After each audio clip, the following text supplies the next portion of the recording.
यहाँ गए तो ढेर सारी बहन बना ली, भाभी बना ली, चाची बना ली, काकी बना ली। वहाँ चले गए तो वहाँ ढेर सारे रिश्तेदार बना लिए। वहाँ चले गए तो वहाँ ढेर सारे रिश्तेदार बना लिए। और जो घर के रिश्ते हैं 5, 6, 7 वही नहीं निभ पा रहे और दुनिया भर के निभाते फिर रहे।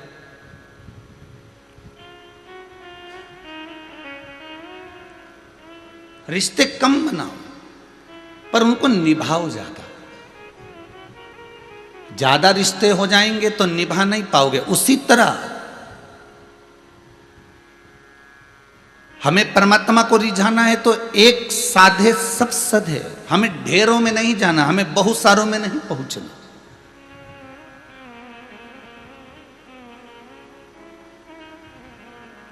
हमें बरसाती मेंढक नहीं बनना कि थोड़े समय के लिए हमने इनको रिझा लिया, थोड़े समय के लिए हमने उनको रिझा लिया, थोड़े समय के लिए हमने इनको रिझा लिया। बरसाती मेंढक करता क्या, पानी चालू हुआ ने टटर करना चालू कर देता है। उसी तरह जैसे ही कहीं का भजन वाला मिल गया तो भजन कर लिया, कहीं कहीं वहाँ चले गए, कहीं वहाँ चले गए, कहीं वहाँ चले गए।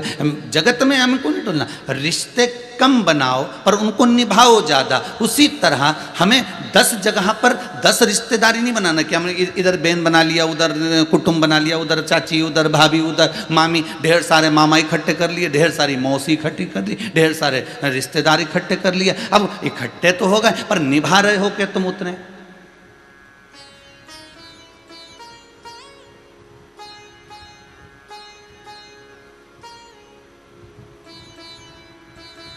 गुरु पूर्णिमा पर कई लोग आते हैं और कहते हैं हमको गुरु बहन भाई बनना है। तो हम उनसे पूछते हैं तुम्हारी बहन नहीं है क्या? और के है? तुम्हारा भाई नहीं है क्या? है, सब है। पर हमने किसी के मुख से सुना था कि गुरु बहन भाई बनना चाहिए। अरे शिव महापुराण की कथा कहती है कि अगर गुरु ने मंत्र दिया है, किसी स्त्री को दिया, किसी पुरुष को दिया, किसी बच्चे को दिया, किसी को भी अगर गुरु ने मंत्र दिया तो वो तो आप मंत्र एक साथ नहीं भी सुनोगे तो भी गुरु बहन भाई कहलाओगे। तो भी मंत्र ना भी सुनोगे तो वो आपका है।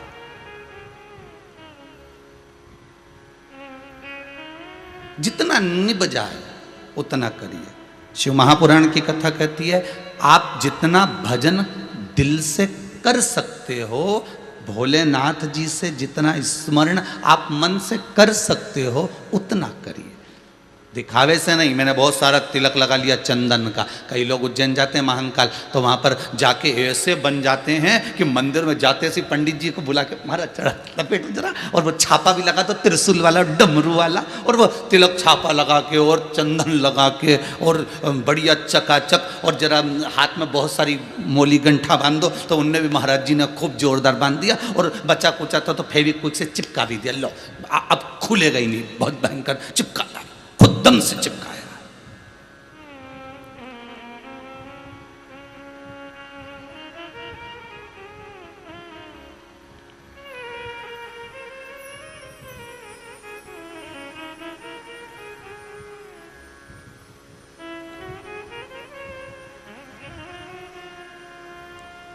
जिस परमात्मा का बंधन हम हाथ में बांधें, जिस परमात्मा का बंधन हम कमर में बांधें, जिस परमात्मा का बंधन हम गले में बांधें, जिस परमात्मा का बंधन हम अपने हृदय स्थल में बांधें, ध्यान रखना जितने दिन तक आप उस परमात्मा का स्मरण करते रहते हो, जितने दिन तक आप उस परमात्मा से जुड़े रहते हो, जितने दिन तक उस परमात्मा में आपकी चित्तवृत्ति लगी रहती है, बंधन भी उतने दिन तक आपके गले में, हाथ में, कमर में बंधा रहता है। नहीं तो बंधन भी अपने आप खुल खुल कर फेंका जाता है।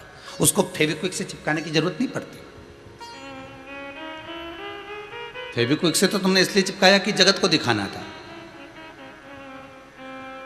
कि मैं गया था, महाकाल में गया था, विश्वनाथ में गया था, ओमकारेश्वर, मैंने वहाँ पर पूजन करी, मैंने वहाँ तिलक लगाया, वहाँ चंदन लगाया और जोरदार, मैंने बहुत बढ़िया, ऐसा जोरदार। बिहारी जी में जा रहे हो और बांके बिहारी जी के लिए माला ले रहे हो तो तुम्हारे मन में ये भाव नहीं आना चाहिए कि माला तो मुझे बिहारी जी को देना है परंतु माला दूसरी वहाँ से वापस लेके अपने गले में पहनना। आधे से ज़्यादा लोगों की सोच ये हो गई कि बिहारी जी के लिए माला नहीं खरीदते, वो अपने लिए खरीदते हैं। ये बड़ी वाली माला कितने की, कमल की माला कितनी है, कितने की है, ये कुंदन की माला कितने की है, ये वैजंती की माला कितने की, वो बिहारी जी के लिए नहीं ले रहे। आजकल एक नया लोगों को एक फैशन चालू हो गया कि हमें बिहारी जी को तो केवल दिखाना है, हमें बिहारी जी को तो केवल सामने ले जाकर रखना है, बाकी की माला हमको पहनना है।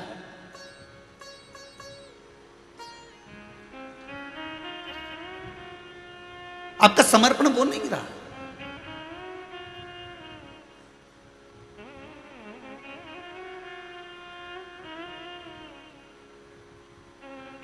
हमें बिहारी जी को माला पहनाना है, ये तुम्हारा भाव होना चाहिए। हमें माला समर्पण करना है, ये तुम्हारा भाव होना चाहिए। हमें बिहारी जी से वापस लेकर अपने गले में नहीं पहनना। और पेन भी लोगे तो ईमानदारी की बात बताना, आधा घंटा 1 घंटा डब्बा मिठाई का लेके माला पहन के तुम तान के सीना चले तो जाओगे, गाड़ी में बैठ भी जाओगे और वो माला निकाल के बाद में गाड़ी में पटक दोगे, गाड़ी में से निकालोगे कहीं कोने में पटक दोगे, कोने से निकालोगे कहीं ले जाकर फिर पटक दोगे। तो फिर ये दुर्वासा जी का चरित्र भी तो याद रख लो। भगवान विष्णु का दर्शन करने के लिए गए और भगवान विष्णु के गले की माला लेकर आ गए बाबा। और जैसे ही सदगुरुदेव दुर्वासा बाबा माला लेकर आ रहे, माला इंद्र को पसंद आ गई तो इंद्र ने वो माला ले ली। इंद्र से वो माला ऐरावत ने ले ली। ऐरावत ने वो माला घुमाकर कहीं फेंक दी। वहीं से गुरुदेव निकल कर जा रहे थे और उन्होंने वो माला जमीन पर पड़ी देख ली। शिव महापुराण के इससे पहले चरित्र को अगर आप उठाकर देखेंगे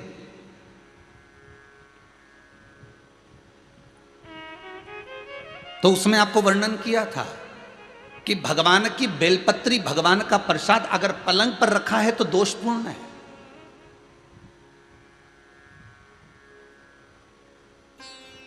वो दोषपूर्ण है।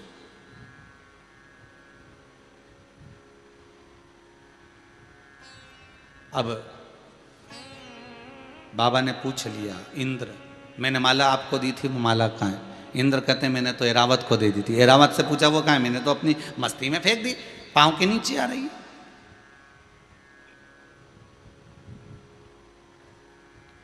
मैं तुझे श्राप देता हूं इंद्र, तो तेरी सत्ता के विमुख होगा। जितना तुझे तेरी सत्ता से प्रेम है इंद्र, तुझे अपना सिंहासन प्रिय है, मैं तुझे श्राप देता हूं कि तेरा वो सिंहासन तेरा छूट जाएगा। माला का अंतर देखिए, जिस माला को आप लेकर बड़े खुश होते हो वो माला अगर सही जगह नहीं जाती, जिस भगवान की बेलपत्री को लेकर आप खुश होते हो वो बेलपत्री सही जगह नहीं जाती, जिस प्रसाद को लेकर आप खुश होते हो वो प्रसाद अगर सही जगह नहीं जाता तो उसका फल क्या भोगना पड़ता है वो देखिएगा।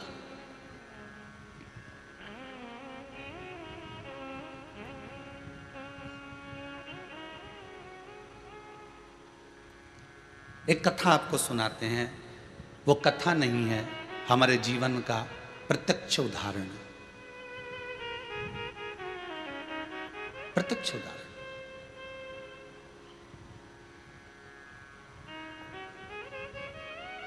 भवानी मंडी में भंवरलाल जी शर्मा रहते हैं, शायद वो कथा सुन रहे होंगे।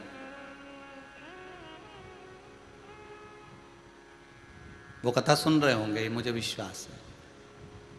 उनका नियम था हर महीने वो गोवर्धन नाथ जी की परिक्रमा करने जाते थे, और हमारा भी नियम था, हम गोवर्धन नाथ जी की परिक्रमा हर महीने करने जाते थे। कई बार ऐसा योग बन जाता था कि वो परिक्रमा पे हमारी कोई पहचान नहीं है, हमारी कोई जान नहीं है। ये भंवरलाल जी का नाम हमको तो बाद में मालूम पड़ा कि ये भवानी मंडी के रहने वाले, वो भी पूछा उनसे, वो भी रो रहे थे तब पूछा गया। ये हकीकत की कथा, ये कोई कथा किसी पुस्तक से नहीं है, ये प्रमाणित था। और उनका नियम था गोवर्धन नाथ जी की परिक्रमा करते, लगाते भगवान को शाम के समय पर वो बाबा को राजभोग धराते, गिरिराज दादा। खूब भगवान की सत्ता थी, खूब वैभव था, खूब पैसा था। जितनी बार आते वो आधा पीपा का, 1 पीपा का, आधी बोरी का, 1 बोरी का, वहाँ बोरी से राजभोग होता है गिरिराज जी में, तो वो भोग लगा देते, ठोर, मोहन थाल, लड्डू सब करते।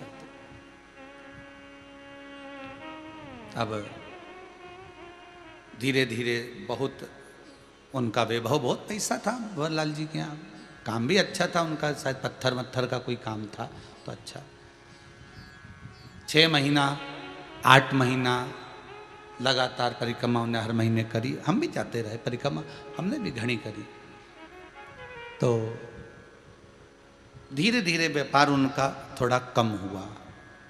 जो उनका पत्थर का काम था वो धीरे धीरे एक जगह का कहीं बंद हो गया, दूसरी जगह का भी बंद हो गया, तीसरी जगह का भी बंद हो गया। बड़े दुखी हो गए।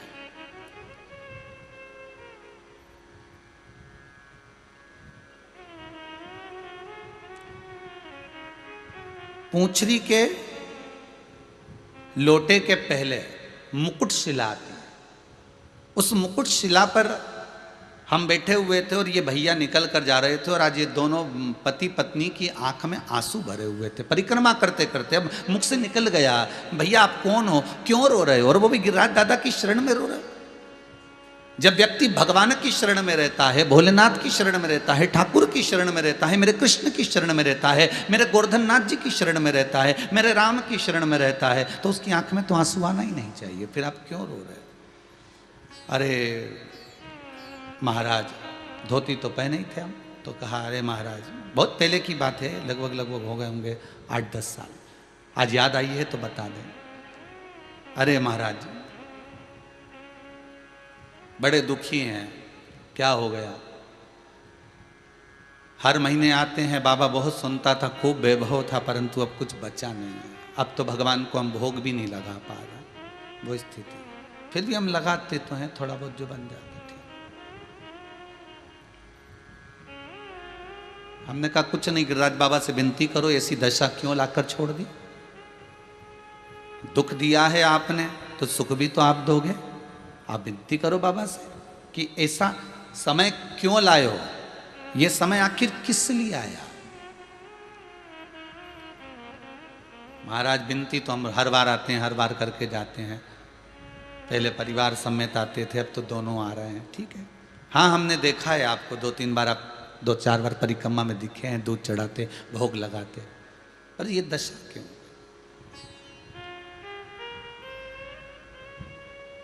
चल दिया हमारे साथ में, हम भी साथ में चलते चलते पूंछरी के लोटे के अंदर वाले रास्ते से निकलते निकलते जतिपुरा पहुंच रहे हैं। तो उनसे बात करी, क्या करते हो आप यहाँ आते हो? तो हम बढ़िया सुबह ट्रेन से उतरते हैं, बढ़िया नहा धो के होटल आदि में, और भगवान की परिक्रमा करते हैं। दूध वगैरह चढ़ाना है, पूजन करना है, अर्चना करना है, अंग वस्त्र वगैरह सब पहना के शाम के समय बाबा का कुंभड़ा कर कर दूसरे दिन हम निकल जाते हैं। अच्छा, बस अब इसमें क्या गलती हो रही है ये पता नहीं है। वो गलती कौन सी है?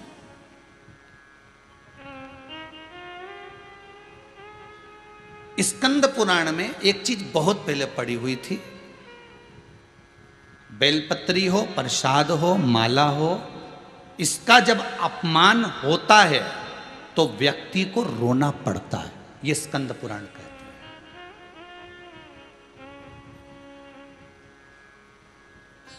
और इसलिए आपको बीच में एक बार कहा था, सबसे ज्यादा नरक में कौन पड़ता है? तो शिव महापुराण की कथा कहती है प्रसाद बांटने वाला पड़ता है। तो महाराज जी आप पुराण सुना रहे हो कि क्या कर रहे हो? कई लोगों के मन में प्रश्न खड़ा हो जाता है, आप पुराण सुना रहे हो क्या कर रहे हो? प्रसाद बांटने वाला क्यों नरक में पड़ेगा?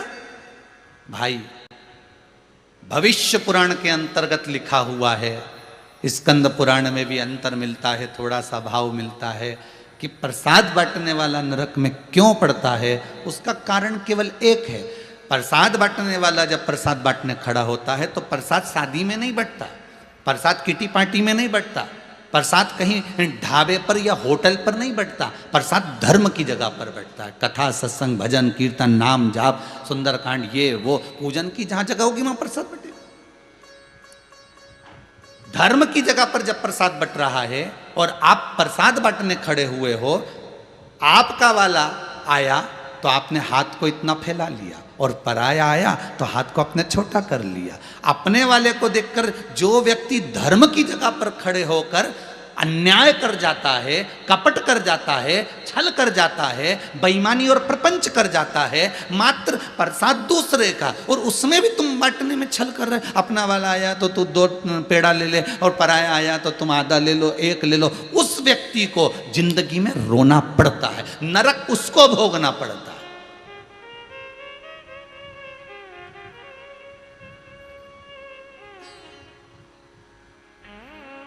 गुरुजन, ब्राह्मण जन, बड़े बड़े संत महात्मा सन्यासी कभी प्रसाद नहीं बांटेंगे। आप प्रसाद का पात्र लाएंगे, वो हाथ लगाएंगे, आप ही बांटो, आप ही जाओ, हम काय को जानना नरक और स्वर्ग।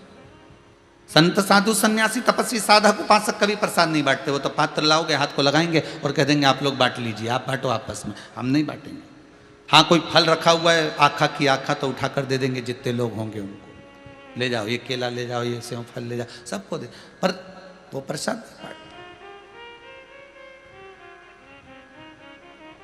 हमारे शास्त्र कहते हैं कहीं ना कहीं इंद्र से माला का अपमान हुआ, इसलिए इंद्र को सत्ता विमुख होना पड़ा।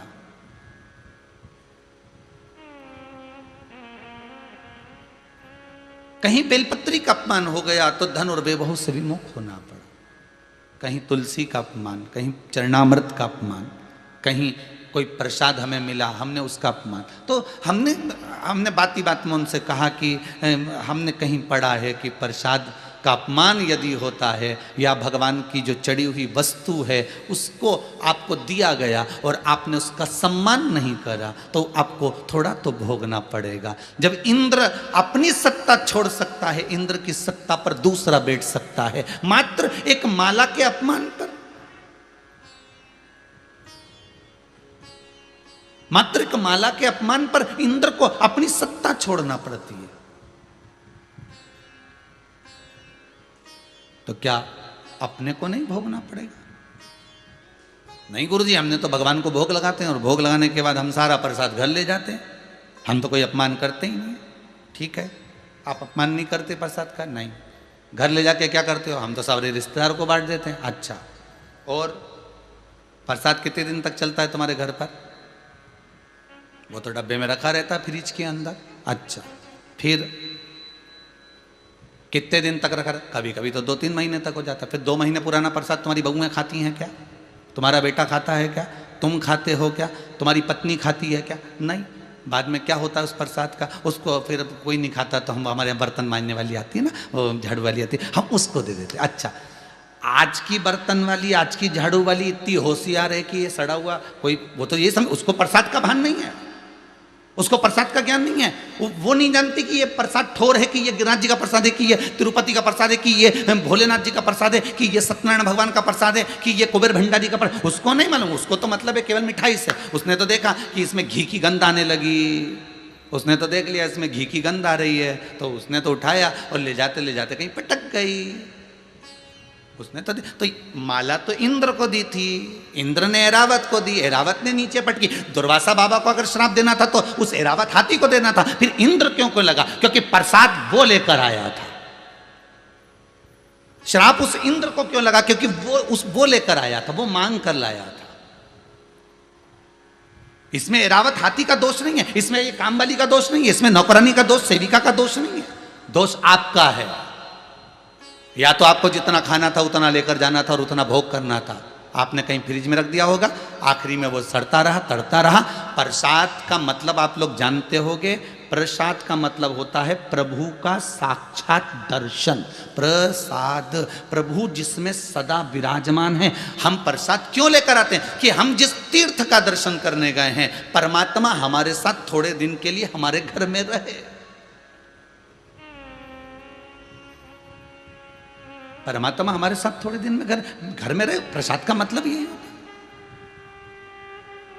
कभी कभी आप भी अपना स्मरण करना कि आपको दुख क्यों आ रहा है, आपका व्यापार क्यों नहीं चल रहा, आपका काम धंधा क्यों ठप पड़ा हुआ है। दुनिया की दुकान चल रही है, कोने में पड़ी हुई छोटी सी छोटी दुकान चल रही, तुम्हारी दुकान क्यों नहीं चल रही? और पहले तो खूब चलती थी, पहले तो तुम सत्ताधिपति थे, पहले तो तुम्हारी प्रॉपर्टी थी, पहले तो तुम्हारी दौलत थी, पहले तो तुम जहां काम करते थे ढेरों काम कर लेते थे, तुम्हारे पास में इतना धन इतना वैभव था कि चारों तरफ से पैसा आ रहा था। आज कौन सा ऐसा काम हो गया, आज क्या कारण हो गया जो हमको धन से भी हम परेशान हो गए और तन से भी हम परेशान हो गए, रोग भी हमको घेरते जा रहा है और धन भी जाते जा रहा है।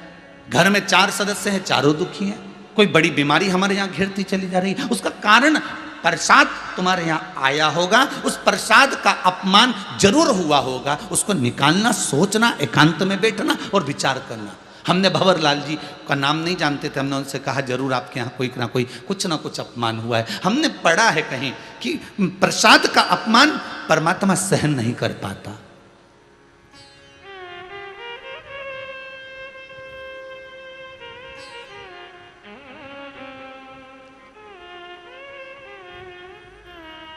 आप मानेंगे नहीं, दूसरी बार जब परिक्रमा में वो आए, उन्होंने आकर वहाँ पूछा कि वो सीहोर वाले शास्त्री जी आते थे, मिश्रा जी आते परिक्रमा करने, आए हैं क्या? हम उस समय नहीं गए। वहाँ के ब्राह्मणों ने बताया, पंडाओं ने, कि पूछ रहा थे कोई भंवरलाल जी आए थे।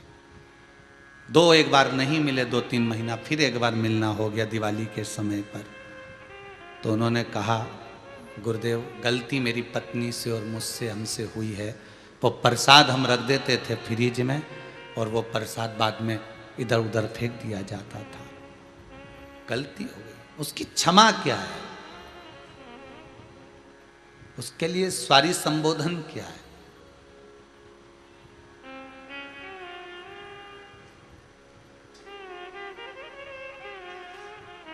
उसके लिए हम क्या कर सकते हैं? क्षमा एक ही है, आगे से गलती ना हो। गलती को अगर संवारना है तो आगे गलती ना हो उसका स्मरण करें। उन्होंने कहा हम भोग नहीं लगाएं क्या? बिल्कुल लगाओ, खूब लगाओ। प्रसाद नहीं ले जाएं, खूब ले जाओ भर के।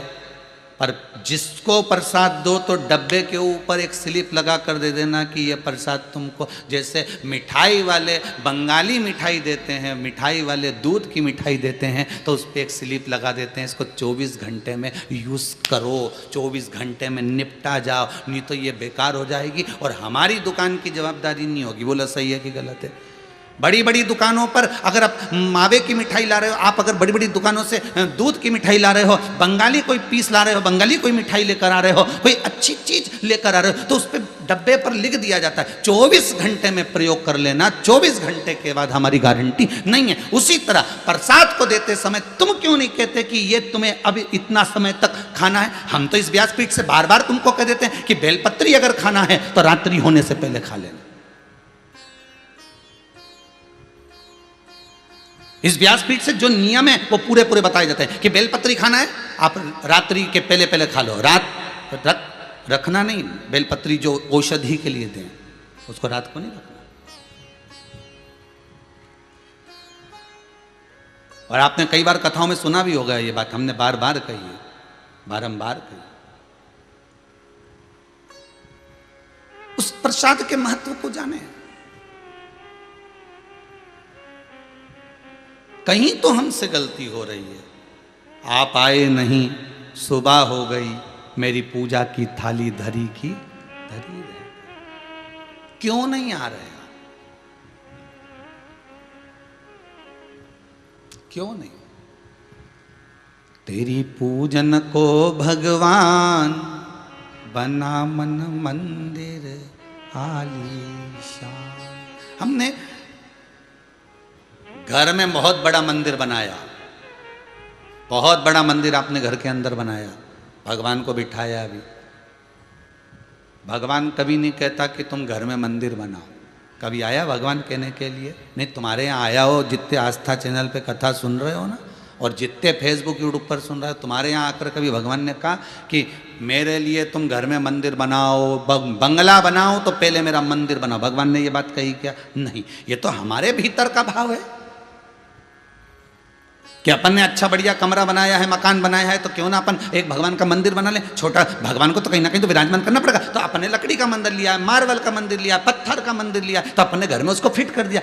वृंदावन का तो वहां से मूर्ति लिया। ये आपके भीतर का भाव है। पर शिव महापुराण की कथा कहती है भगवान कभी नहीं कहता कि तू मेरा मंदिर घर के अंदर बना। भगवान तो कहते हैं अपने मन को मेरा मंदिर बना ले, मुझे घर में नहीं रहना। भगवान कहते मुझे तेरे दिल में रहना। आप दिल में ही तो नहीं रख पा रहे। भगवान कभी नहीं कहता कि मुझे तेरे घर के मंदिर में रख। भगवान कहता है तू अपने दिल को मंदिर बना। मन मंदिर आलीशान।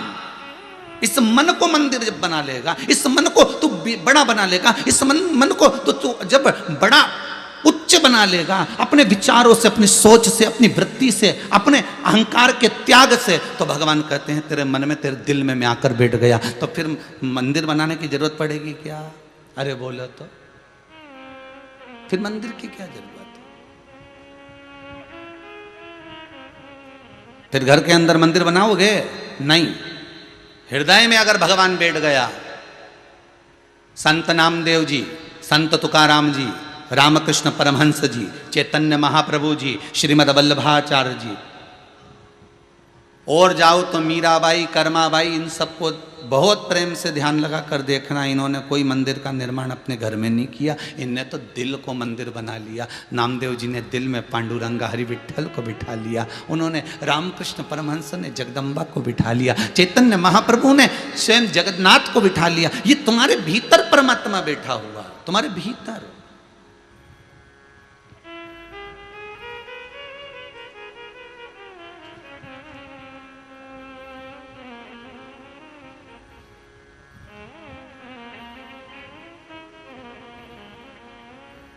कहाँ से लाऊं गंगा, कहाँ से लाऊं यमुना,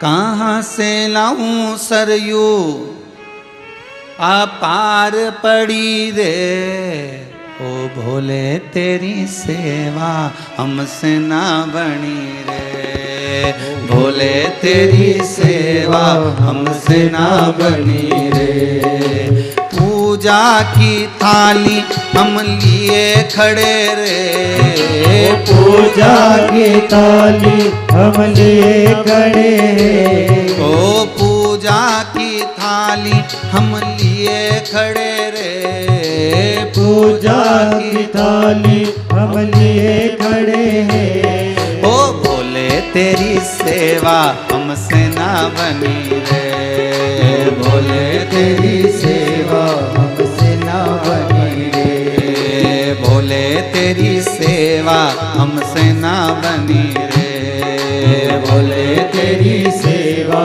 हमसे ना बनी रे। शंकर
कहाँ से लाऊं लड्डू, कहाँ से लाऊं पेड़ा, कहाँ से लाऊं लड्डू, कहाँ से लाऊं पेड़ा, कहाँ से लाऊं लड्डू, कहाँ से लाऊं पेड़ा, कहाँ से लाऊं लड्डू, कहाँ से लाऊं पेड़ा, कहाँ से लाऊं बर्फी वो शक्कर चढ़ी रे, कहाँ से लाऊं बर्फी वो शक्कर चढ़ी रे, ओ भोले तेरी सेवा हमसे ना बनी रे, भोले तेरी सेवा हमसे ना बनी रे, ओ भोले तेरी सेवा हमसे ना बनी रे, भोले तेरी सेवा हमसे ना बनी रे।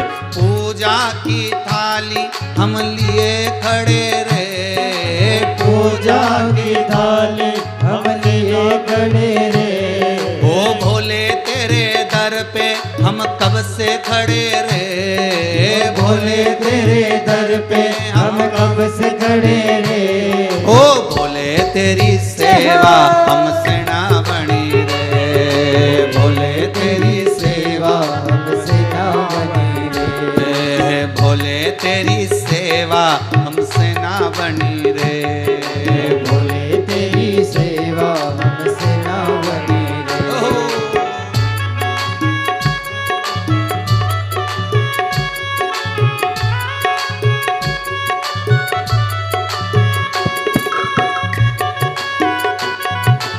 हर भोले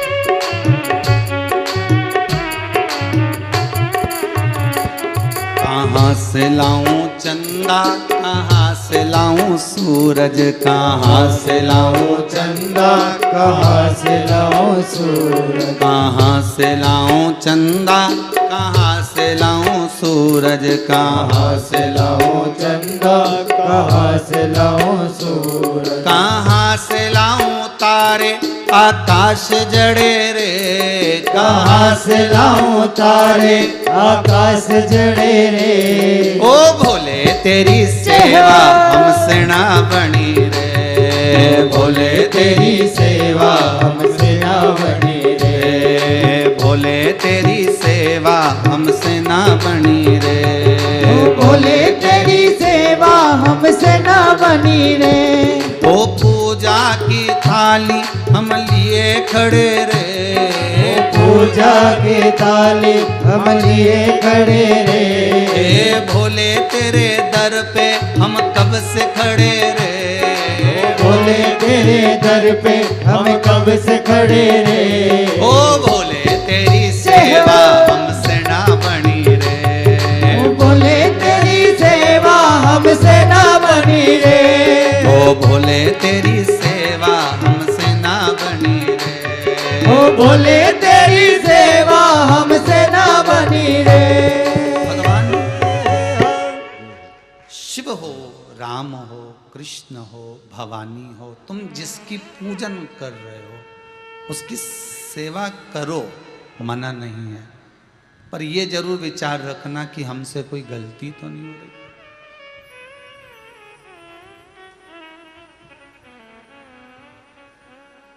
तेरी पूजन को भगवान बना मन, मंदिर आलीशान।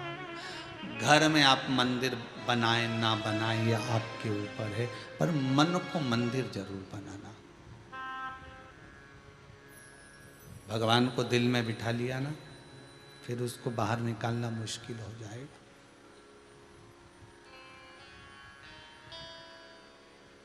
रिश्ते कम बनाओ, उनको अच्छे से निभाओ। सही है कि गलत है? ढेर रिश्ते बना लिए और निभे ना तो उसका कोई मतलब नहीं। साहब हमने इनको बेन बनाया है, साहब हमने इनको मामा जी बनाया है, हमने इनको भाई बनाया, हमने इनको ये बनाया। सब रिश्ते नाते कुटुंब कबीले सब धरे की धरे रह जाएंगे। अकेला आया अकेला जाएगा। जो कथा सुनी, पुण्य कमाया, दान करा, सत्कर्म करा, भजन करा, कीर्तन करा, बस जिसको दिल में बिठाया उस शंकर को, वो शंकर तेरे संग आगे आगे जाएगा।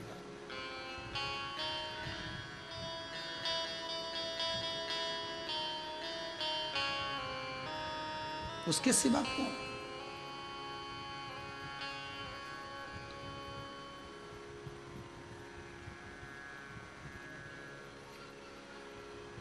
कभी कोई काम आप कर रहे हो, बहुत सारे उपाय यहां से बताए जाते हैं, आप करते हो, कई लोग ऐसे भी हैं कि करते हैं, उसका फल भी मिलता है। किसी ने पत्र भेजा है, ओम प्रकाश जी तिवारी हैं देवास से।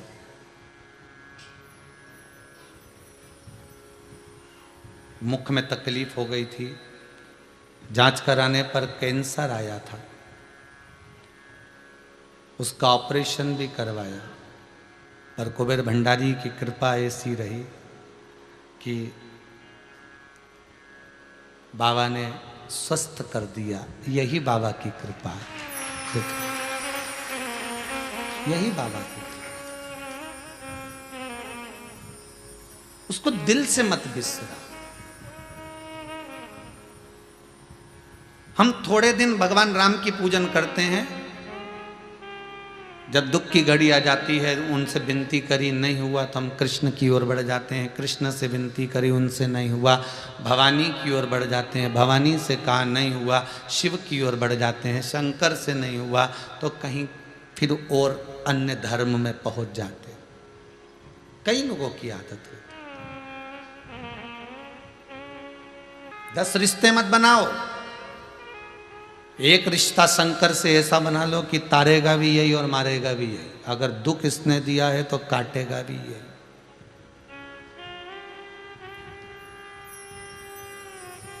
कोई पूछ रहा था गुरुजी दुख कैसे कटता है, तो हमने कहा भगवान का भजन करो, इससे बढ़कर और क्या सुख है।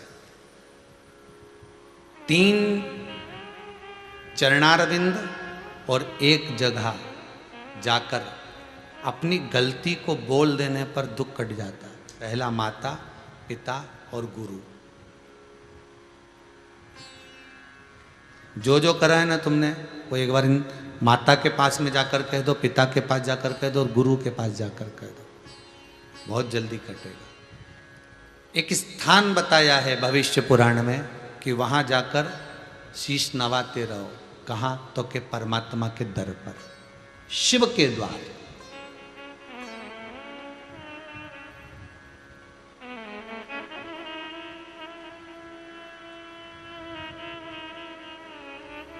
तपस्वी तप करते हैं, भगवान के मंदिर तो जाते ही नहीं है।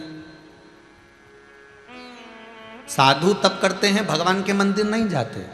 सन्यासी तप करते हैं, वो भगवान के मंदिर नहीं जाते। और आप कह रहे हो कि भगवान के मंदिर में जाकर दुख कटेगा। तो हमने कहा तपस्वी को कौन सा दुख है? जब उसने तप करने बैठा है तो दुख कौन सा है? सन्यासी को कौन सा दुख है? सन्यास लेकर बैठा है तो दुख आएगा कहाँ से? साधक को कौन सा दुख है? जब साधना में बैठ गया तो दुख मिठा कर ही बैठा होगा ना। दुख तुझे है तो तुझे उसके दरवाजे पर जाना पड़ेगा। और अगर भगवान के मंदिर पर नहीं गए, भगवान के द्वार नहीं गए, तो क्या दुख नहीं कटेगा? बिल्कुल नहीं कटेगा। सतयुग होता तो कट जाता, तेरे घर पे ही दुख कट जाता। त्रेता होता तो भी तेरे घर पर दुख कट जाता। द्वापर होता तो भी तेरे घर पे दुख कट जाता। पर कलयुग है, कलयुग में दुख तो भगवान के दरवाजे पर जाने पर ही कटेगा। पहले के लोग, अब सतयुग में निकालो जरा पुराना समय और आज का समय, और सरल भाषा में समझ लो अच्छे से। पहले के जमाने में नाई की दुकान पे लोग कटिंग कराने नहीं जाते थे। बोलो, जाते थे? जितने लोग टीवी पर कथा सुन रहे हो, जितने मोबाइल पर सुन रहे हो, बोलो ईमानदारी से, कोई नाई की दुकान होती थी पहले के समय में? कोई नाई की दुकान नहीं होती थी। नाई खुद आता था, तुम्हारे यहाँ के बाल काट के जाता था। काटता था कि नहीं काटता था? आओ साहब बेटे ने कपड़ा मपड़ा लगाई दिया ऐसा, और यहाँ से डोरी मोरी बांध के और काट कुटा के और चले गए। कपड़ा पिनाता कि नहीं पिनाता? अरे बोलो तो सही, पिनाए नहीं? ऐसी डोरी का कपड़ा पिना दे और बिठा दे ऐसा, ने बढ़िया। और जो बच्चे छोटे छोटे रहते थे उनको एक पटिया लगा के बिठा देता है। पहले नाई जो था ना, वो इसकी दुकान नहीं होती थी। नाई की कोई दुकान नहीं होती थी। पहले नाई घर घर जाता था, कपड़ा बांधता ने काट देता, बस। सतयुग में कोई दुकान थी क्या नाई की? बोलते जाओ जम के, नहीं। त्रेता में नहीं, द्वापर में नहीं, कलयुग में अब है। तो अब क्या हो रहा है कि नाई की दुकान पे जाना पड़ेगा, बाल कटवाना पड़ेगा। बस अंतर इतना है, सतयुग में भगवान दुख बैठे बैठे तुम्हारे घर पर आकर काट देता था, त्रेता में भगवान तुम्हारा दुख तुम्हारे घर पर आकर काट देता था, द्वापर में भगवान दुख तुम्हारे घर पर आकर काट देता था। पर कलयुग में तो तुम्हें नाई की दुकान जाना पड़ेगा, कपड़ा बंधवाना पड़ेगा, तब वो काटेगा। उसी तरह कलयुग में तुम्हें भगवान के दरवाजे पर जाना पड़ेगा, भक्ति का चीर बांधना पड़ेगा, तो वो दुख काट देगा। ये पक्का, ये पक्का तैयार बैठा है काटने के लिए, बिल्कुल तैयार। ने तुम तो आओ साहब ने नंबर लगाओ ने 5-10 मिनट बैठो ने तो काटेगा। और वो तो बात बात में कह भी दे, इसकी उड़ा दूं कहीं, वो तो बात बात में बोल दे, बोलो तो इसकी उड़ा दूं। और फिर जब बाल काटने के बाद कैसा भी ई के बना दूं क्या है, तो क्या हाँ बना दूं, अब मर्जी तुम्हारी।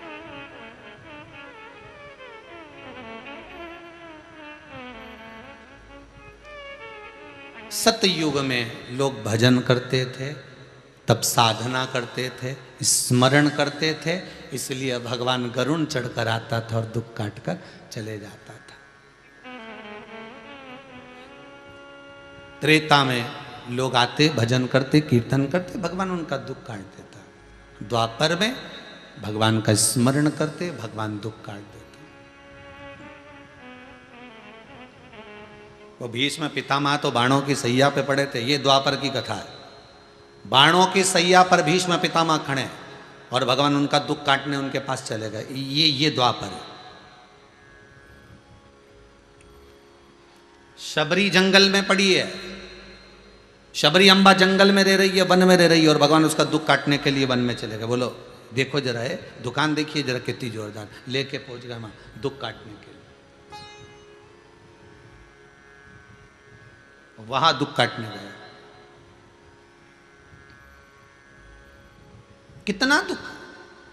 तो सतयुग में, त्रेता में, द्वापर में ये दुख परमात्मा तुम्हारे दरवाजे पर आकर काटता था।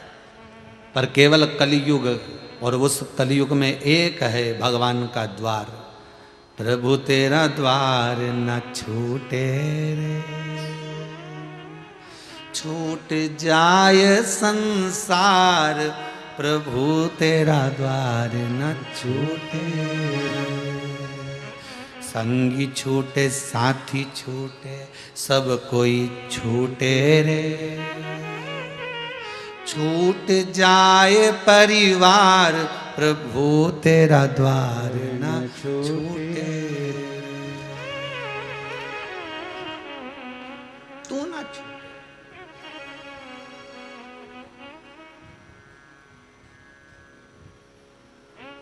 उस परमात्मा ने उसके दरवाजे पर तुम्हें बुलाया है, दुख दिया मतलब तुम्हारे पास में पत्र आया है, भगवान ने याद किया है, चलो उसके द्वार से। दरबार में भोले बाबा के दुख दर्द मिटाए, दुनिया के सताए लोग यहाँ सीने से लगाए। यहाँ आकर एक बार अगर दिल से तुम शंभू के सामने, शंकर के सामने बोल दो, राम भगवान की मूर्ति का तुम स्पर्श नहीं कर सकते मंदिर में, कृष्ण भगवान की मूर्ति का तुम स्पर्श नहीं कर सकते मंदिर में, पर शंकर एक ऐसे औघणी हैं, शिव एक ऐसे हैं जो पुरातन में भी थे, आज भी हैं, और कोई मूर्ति पहले नहीं थी, केवल एक शंकर थे। शंकर का शिवलिंग था, उस शिवलिंग का स्पर्श आज भी आप कर सकते हो, उसका मात्र स्पर्श कर कर उसको गले लगाकर आज भी तुम रो सकते हो, उसका स्पर्श कर कर उसको गले लगाकर जब नरसिंह मेहता रोया था तब भगवान उसको जीते जी गौलोक धाम तक ले गए थे, शंकर लेकर गए थे। और गौलोक धाम में जब भगवान कृष्ण, नानी बाई के मायरे में आपने सुना होगा, जब भगवान कृष्ण नाच रहे थे गौलोक धाम में, बंसी का नाद कर रहे थे गौलोक धाम में, और भगवान की दृष्टि जब नरसिंह मेहता पर गई तो भगवान नरसिंह मेहता के पास जाकर पूछते हैं कि तू तो सात शरीर, लोग मरने के बाद गौलोक धाम वैकुंठ धाम आते हैं, तू जिंदा की जिंदा कैसे आ गया, ये तो बता दे। तो नरसिंह मेहता ने कहा लाने वाला पीछे खड़ा है। जो भगवान कृष्ण ने कहा लाया कौन है, जो देखा तब समझ में आया कि शंकर भगवान लेकर आए। तो शंकर जी से पूछा तुम इसको जिंदा जी लेकर कैसे आ गए, यहाँ बैकुंठ में या गौलोक धाम में लोग मरने के बाद आते हैं, तुम इसको जिंदा उठा लाए, सोचना तो चाहिए। शंकर भगवान बोले मेरी मर्जी, मुझे मेरे मंदिर में आके बेचारा रो रिया था, आंख में से आंसू बह रहा, लोग लोटा भर के पानी चढ़ाए, ये तो आंख का आंसू चढ़ा रिया था, इसलिए मुझसे दिया नहीं गया, मैंने इसको नंदी पे बिठाया और लेके आ गया। तो ये मरा तो है ही नहीं, अगर मर जाता तो लेकर आना था, ये तुम तो जिंदा उठा लाए। भारत की भूमि पर एक ही संत थे नरसिंह मेहता जो जीते जी ऊपर गए थे और वापिस भी आ गए थे, जीते जी। तो तुम्हें ये मर जाता तो लेकर आना था, तुम जिंदा क्यों लेकर आ गए। शंकर भगवान बोले मरे हुए को तो यमराज लाता, मैं तो जीते को लाता हूं। मरे हुए को तो यमराज जेले में, तो जिंदा को जेल। जो दुनिया की घड़ी बदल दे, काल बदल दे, वही तो महाकाल। अब मरे हुए को तो कोई भी उठा के ले जाए, जिंदा आदमी की तारीफ कोई करे क्या। अरे बोलो तो सरी, कितनी भी जोरदार सास, कितनी भी जोरदार बहू, पर जिंदा जी कोई नहीं तारीफ करे, कहीं नहीं कहे कि हमारी सास इतनी बढ़िया। वो तो जब मायके में जाए नहीं तब, वो तो मायके गई और उन्हें कर्म फोड़ा। हमारी सास को तो केवल एक ही बहू दिखे, बड़ी वाली इसके सिवा दिखे, छोटी वाली बस वही दिखे, ननंद ही ननंद दिखे, बस बेटियों से इतना प्रेम जिसका वर्णन नहीं, छोरों से इतना प्रेम जिसका, हमारे छोरे को तो हाथ तक बस ये गई और ये चालू हो गई है। ये जिंदा जी नहीं तारीफ करेगी, पर जैसे डुकरिया निपट गई, मर गई और तुम उसके बैठने जाओ, वही जो निंदा वाली है नहीं, उससे मिलना, उसका नाम धर देना, वो निंदा वाली जी, और उसके पास जाके बैठ जाना, अम्मा बहुत अच्छी थी, बहुत ध्यान रखती थी, इतना ध्यान रखती थी, मेरे को बाजार जाती थी जब जब चूड़ी दिला के लाती थी, अब याद आ रही चूड़ी, और तब चला रही थी छुरी, अब चूड़ी याद आ रही।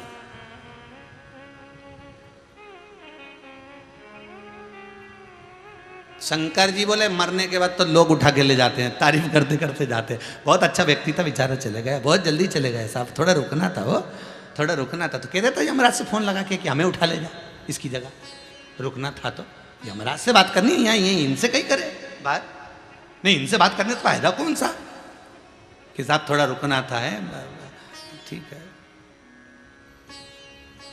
और मरने वाला मर गया और मिलने भी आ रहे हो तो विचार कर रहे बारवा कब करोगे। अच्छा, अभी लॉकडाउन चल रहा है, छोटे रूप में ही करना हो, और मन में आ रही है हमको मत भूल जाना हो।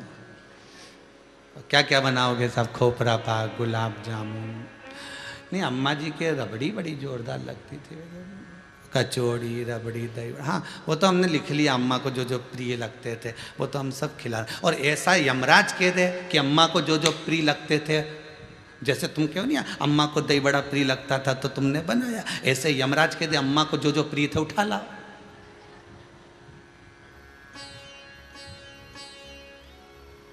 तुमने अम्मा की पसंद का भोजन बनाया और यमराज अम्मा की पसंद का उठा के ले जाए तो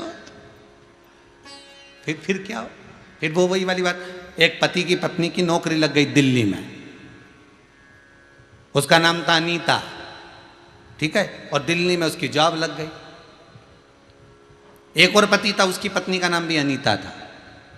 अब ये सर्विस करने दिल्ली गई, ट्रेन में छोड़ा, और इधर जो पति था अनीता का, अनीता मर गई तो इसका अंतिम संस्कार करके आ रहा था, और अंतिम संस्कार कर कर आ रहा था, आते आते इसके पास में मैसेज आ गया मोबाइल पे, मैं आराम से पहुंच गई हूँ, 1 हफ्ते में तुम्हें भी बुला लूंगी।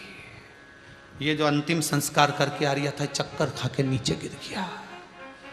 रिश्तेदारों ने पानी का छींटा दिया कि पत्नी का गम बैठ गया होगा। क्या हुआ, गम मम नहीं बैठा, उसने मैसेज किया है मैं आराम से पहुंच गई हूँ, 1 हफ्ते में तुम्हें बुला लूंगी। मोहल्ले के लोगों ने कहा मरा हुआ व्यक्ति कैसे मैसेज करेगा, गलत मैसेज आ गया होगा। और हुआ वही, मैसेज करा था वो दिल्ली वाली ने अपने पति को, अनीता ने, कि मैं आराम से पहुंच गई हूँ, 1 हफ्ते में तुम्हें बुला लूंगी। मैसेज जाना था अनीता के वो पति के पास, पहुंच गया अनीता के ये पति के पास। बुद्धि के लिए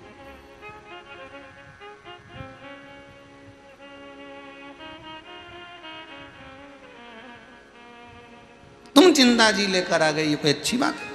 शंकर भगवान से भगवान कृष्ण बोले लोग मरने के बाद आते हैं बैकुंठ गौलोक धाम, तुम जिंदा जी क्यों लेके आ गए? शंकर जी बोले ये मरने के बाद तो दुनिया के लोग ले जाएं, यहाँ तो जीते जी की बात है। अगर मरने के बाद लोग तारीफ करें तो कोई मतलब की नहीं, जिंदा जी लोग तारीफ करें कि क्या बहू, क्या सास, क्या छोरा, क्या माता पिता, धन्य है, क्या गजब की बात साहब, कितना अच्छा लगा साहब, क्या मस्त आनंद। जब जीते जी लोग कहें तो मतलब का, नहीं तो मरने के बाद कौन सुन रहा कि मरने के बाद कौन ने तारीफ करी? यह तो जीते जी की बात है। शंकर भगवान बोले मरने के बाद तो यमराज लाता, हम तो जिंदा जी लाए। भगवान कृष्ण ने पूछा अब इसका करना क्या है, लेके जाओगे कि यहीं छोड़ के जाओगे? शंकर भगवान बोले उसके घर में उसकी पत्नी है, 2 बच्चे हैं छोटे छोटे, और तुम कह रहे हो यहाँ छोड़ के जा, तो उनके बच्चों को और पत्नी को कौन पालेगा? फालतू के लफड़े करना मत ही। शंकर जी के मंदिर में रोया था और उनके पत्नी बच्चे सब मेरे मंदिर में बैठे हैं, इसलिए अपने को इसको मारना वारना नहीं है, इसको तो आशीर्वाद दो, मैं वापस लेके जा रही हूँ। तो भगवान कृष्ण बोले हम काय को आशीर्वाद दे, तुम लेके आए तो तुम आशीर्वाद दो, तो कि फिर तो वैकुंठ में ही रख लो, हम तो जा रहे हैं। भगवान कृष्ण बोले रुको रुको रुको रुको रुको, नरसिंह मेहता को क्या देना हम समझते हैं। नरसिंह मांग तुझे क्या चाहिए? नरसिंह जी बोले कुछ नहीं, बस भक्ति दे दीजिए। भगवान ने कहा वर देता हूं, तू राग केदार गाएगा तेरा सांवरिया दौड़ के आएगा, तू राग केदार गाएगा और तेरा सांवरिया दौड़ेगा। और तूने गाया और वो आया, तो बस अब नरसिंह जी को लेकर भगवान जब शंकर जी के मंदिर में पहुंच गए, भगवान ने ले जाके छोड़ दिया, भगवान ओझल हो गए, नरसिंह जी की भाग्य खुल गए, शंकर ने कृपा कर दी। शिव कुछ नहीं देता, शंकर दिलवा देता। कहां से दिलवाएगा, कैसे दिलवाएगा, ये उसके ऊपर।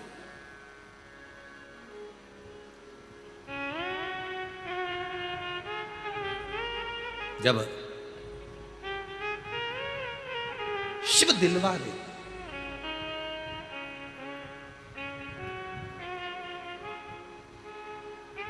भूमि पूजन करने के लिए जब नेता और मंत्री आते हैं ना तुम्हारे मोहल्ले में, पंडित जी को दक्षिणा नेताजी देते हैं?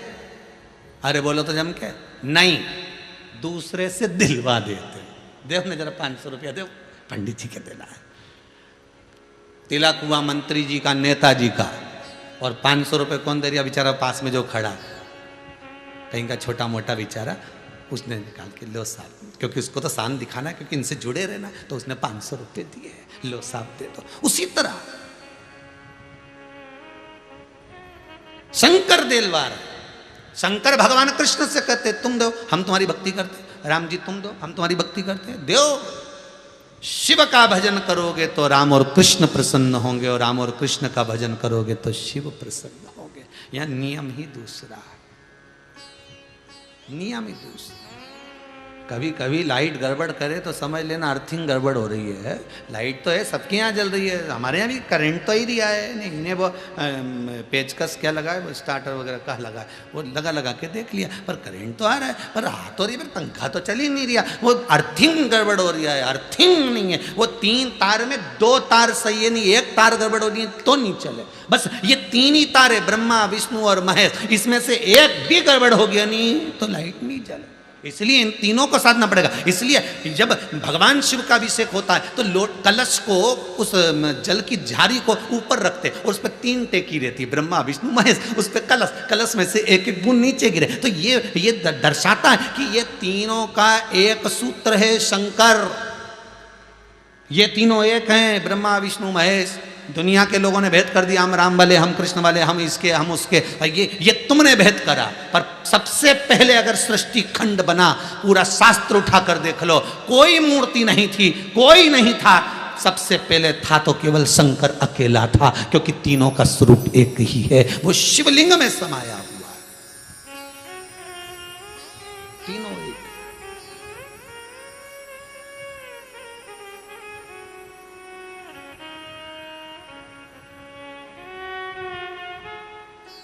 बनाओ संबंध एक, बनाओ रिश्ता एक, और वो रिश्ता मेरे परमात्मा से होना चाहिए। फिर वही बात, कम रिश्ते बनाओ, ढेर सारे नहीं, यहाँ भी बहन बना ली, वहाँ भी बहन बना ली, वहाँ भाई बना लिया, वहाँ रिश्तेदारी इतना सारा बना लिया, कई निभे भाई, निभाओ एक बहुत, यही अच्छा निभा ले तो ही हो जाए, और यही नहीं निभाए तो कई का मतलब का बताओ।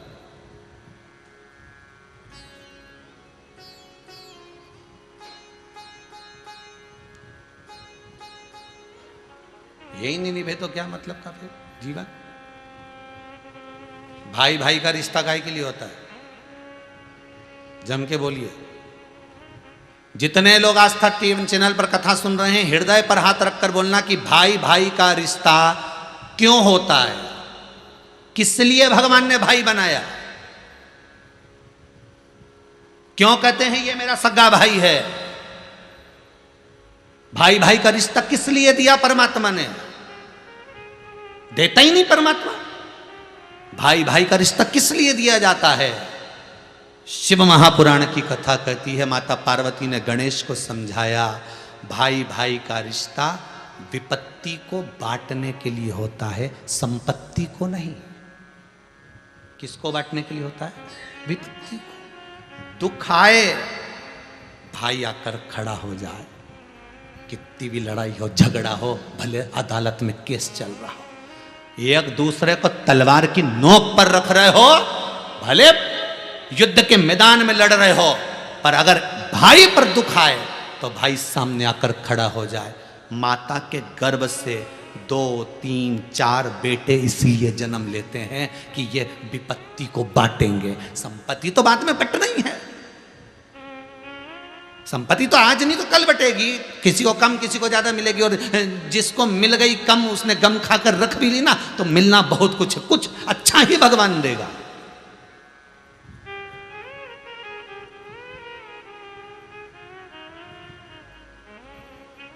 माता पार्वती ने श्री गणेश जी महाराज जी से कहा, तेरा भाई है कार्तिक है। गणेश जी ने पूछा, ये मेरा भाई? हाँ। किस लिए? कि विपत्ति को हरने के लिए, संपत्ति को हरने के लिए नहीं, विपदा को जो काट ले वो भाई है। पर आज के जमाने में लोग संपदा को काटने, भाई ये हमारा है, ये वो उसका है, वो उसका। और क्यों मन मोटाव करो रे, क्यों करो, किस लिए? अभी अभी ये कोरोना महामारी में तुमने देखा होगा, अच्छे अच्छे सूरमा चले गए, वो संपत्ति यहीं रह गई। और अगला तीसरा राउंड आने वाला है, भगवान भी गेम खेल रहा है, भगवान भी गेम खेलने में लगा है। प्रथम राउंड में जितने निकल गए, दूसरे राउंड में जितने निकल गए, ये तो हमें लगे नहीं जैसे वो पुलिस की भर्ती नहीं होती, फिर प्रथम राउंड में इतने पास तो क्या निकाल दो इनको, दूसरे राउंड में इतने तो क्या निकाल दो, तीसरे में तो अभी तो कहते कितने राउंड बचे होंगे। और ये अगर कोरोना महामारी के राउंड खत्म हो गए, ये गेम खत्म हो गया, तो मोबाइल में तो ढेर सारा गेम खोलो रे, उसके पास में गेम की कमी है। एक बार गेम खेला नहीं तो केदारनाथ जी में निपटाया है सब, दूसरी बार गेम खेला नहीं तो गुजरात में निपटा ही दिया, तीसरी बार गेम खेला नहीं तो इधर पूरा जितना समुद्र के तट पे तो सबको निपटा बैठा। उसके पास तो गेम की कमी नहीं, कभी नहीं किसी भी तरह का।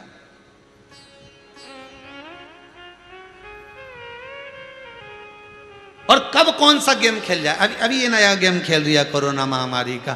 प्रथम राउंड पूरा हो गया, दूसरा राउंड पूरा हो गया, तीसरे राउंड की तैयारी है। सारे देवता आपस में विचार कर रहे कौन जीता। अब इतने में भगवान बोले अभी जीता नहीं, तीसरा राउंड तो जीतने, तो कितने निपटते देखा जाएगा।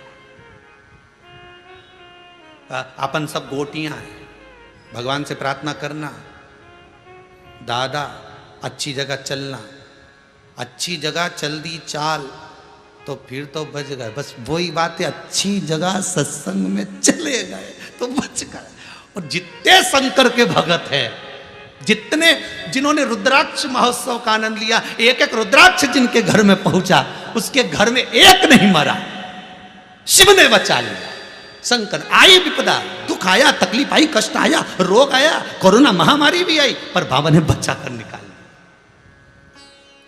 अच्छी चाल में चले गए थे। और आपसे निवेदन है, अभी भी जितने लोग कथा सुन रहे हो, घबराना नहीं, शंकर की कथा सुन रहे हो, तीसरा राउंड भी अपन देख लेंगे, निपट लेंगे। अपन तो शंकर जी के हाथ की गोटियां हैं, किसी के हाथ से सामने वाली पार्टी कितना ही गेम खेलने पर या तो शिव के हाथ में, शंकर के हाथ में, और वो मृत्यु लोक में रहता है। तुमने पकड़ा किसको है? मृत्यु लोक के देव को। फिर निवेदन है बहुओं से, पड़ोसन को कितनी भी चाय पिला लो, पड़ोसन से कितना ही अचार डलवा लो, पड़ोसन को कितना ही पापड़ खिला लो, पड़ोसन कभी तुम्हें चाबी नहीं देगी, अपनी जायदाद का हिस्सा नहीं देगी। हाँ, तुम्हारे यहाँ की पड़ोसन अच्छी हो तो बात दूसरी, पर हमारे सीहोर की पड़ोसन तो नहीं कह सके दादा। नहीं, तुम जितना लोग जहां जहां कथा सुन रहे हैं, नहीं ये ऑस्ट्रेलिया वाले, सिडनी वाले, तुम्हारे यहाँ भी पड़ोसन अच्छी हो तो हमको मालूम नहीं, बांगड़ जी हमको नहीं मालूम, और तुम्हारे बीआई जी यहाँ आए, इनके यहाँ की पड़ोसन अच्छी हो तो हमको नहीं मालूम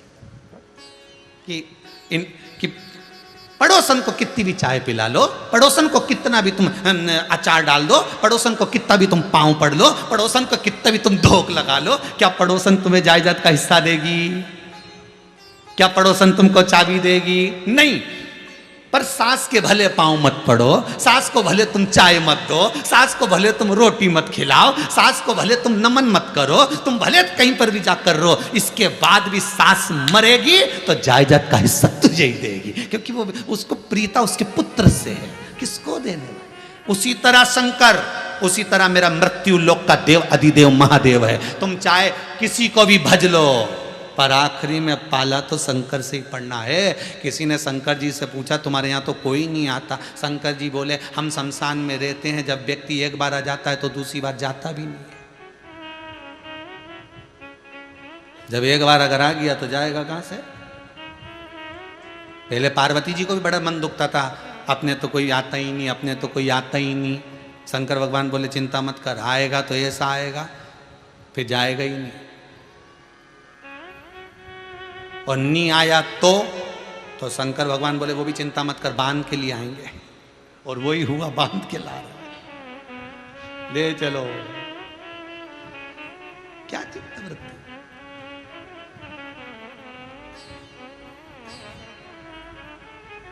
ओघड़ी है, मृत्यु लोक का देव अधिदेव महादेव है, इस भूमंडल का निवास करने वाला है वो। इसको तुम पूछो ना पूछो, इसको जल चढ़ाया ना चढ़ाया, इसका स्मरण करा ना करा, पर साधेगा यही।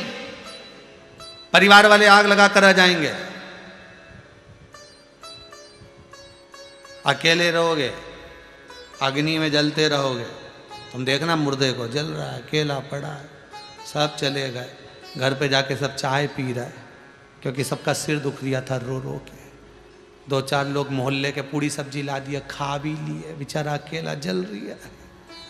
अब उसको कौन रोटी खिला रहा है? कौन कौन उस जीवात्मा के लिए कर रहा है? शंकर भगवान आके खड़े हो गए, चिंता मत करना रे हो, बिल्कुल चिंता मत करना। तेरे परिवार वाले वहाँ समोसा कचौड़ी खा रहे हैं, पूरी सब्जी खा रहे हैं, चाय पी रहा है, तो चिंता मत कर, अब तू मेरे पास आ गया, अब तू मेरा हो गया। बड़ा रो रहा था। जीवात्मा रोती है, तड़पती है, चिल्लाती है। गरुड़ पुराण में लिखा है रो रही है जीवात्मा। शंकर ने पूछा किस लिए रो रहे हो? तो जीवात्मा कहती है जिनके लिए मैंने पूरी जिंदगी गंवा दी। 8 बजे से लेकर 10-10 बजे तक दुकान पर बैठता था, इनके लिए कमाता था, इनके कपड़े, इनका व्यापार, इनका व्यवसाय, इनकी पढ़ाई, इनकी जायदाद, इनकी सुंदरता, कितना धन इनको कमा कमा कर दिया, और मुझे अकेला छोड़कर चले गए। शंकर भगवान बोले तेरा तेरा दिन याद करे, क्यों रे मन सुमीरन क्यों नहीं करे। तेर को केवल 13 दिन तक याद करेंगे, उसके बाद भूल जाएंगे। शंकर कहते हैं अब मेरे पास हो गया, आ गया, अब मेरा होकर रहना, किसी का नहीं। अब तू मेरा है और मेरे पास रहे, मैं हूं तेरा।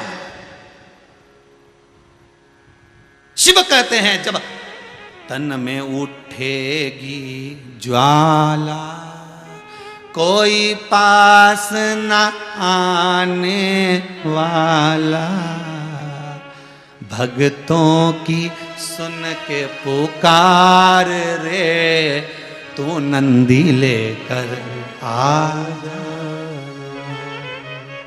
कोई नहीं आएगा। तब शंकर इस जीवात्मा से बात करेगा, तब शंकर वहां अकेला रहेगा, क्योंकि परिवार वाले तब तीसरे दिन आएंगे खारी समेटने के लिए, अस्थियां संचय करने के लिए, हड्डियां बटोरने के लिए। तीसरे दिन आएंगे, जब तक 3 दिन तक शिव तेरे साथ में वहां पड़ा, वहीं पर उसी जगह पर।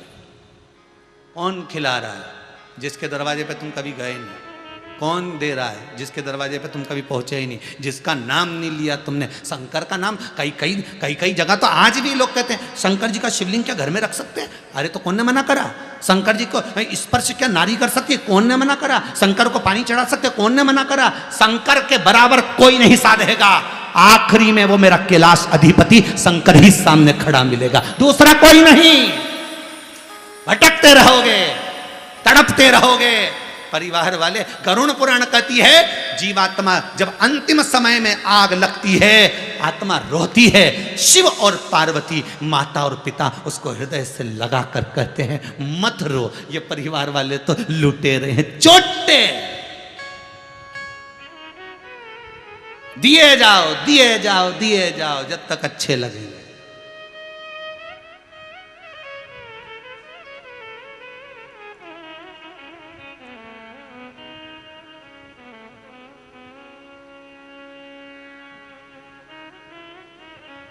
हमें तो लूट लिया परिवार वालों ने, पोता पोती ने, बहू और बेटे ने। दादा दादा कहकर कुरकुरा ले आते थे, नाना नाना कह करके बिस्कुट खा जाते थे।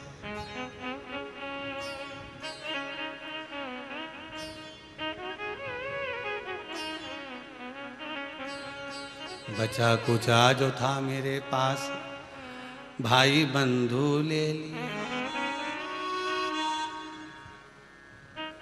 थोड़ा जो बचा था पत्नी सुनारों को दे दिए।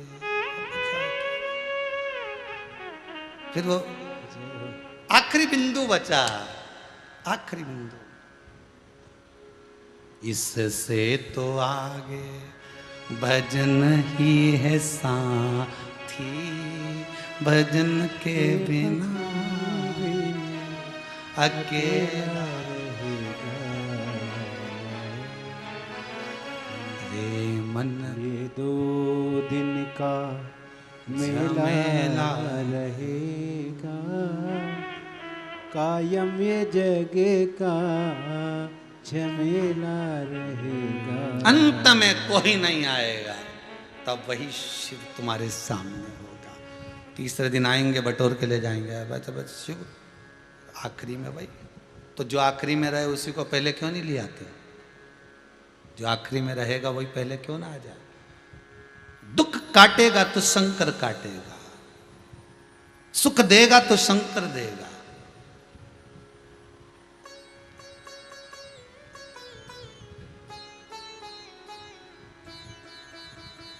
वो देता है,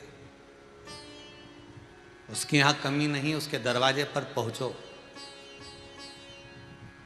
जब लॉकडाउन खुल जाए तब कुबेरेश्वर धाम आओ, मना नहीं है। भले शंकर नहीं बैठा अभी, पर भूमि वही है। इस भूमि का प्रमाण है 3 महीने में, हर 3 महीने में बुला ही लेता है। कैसे भी तुम्हारी मुराद पूर्ण हो फिर बुला लेगा, फिर कुछ अच्छा हुआ फिर बुला लेगा, फिर कुछ हुआ फिर बुला लेगा। कैसे?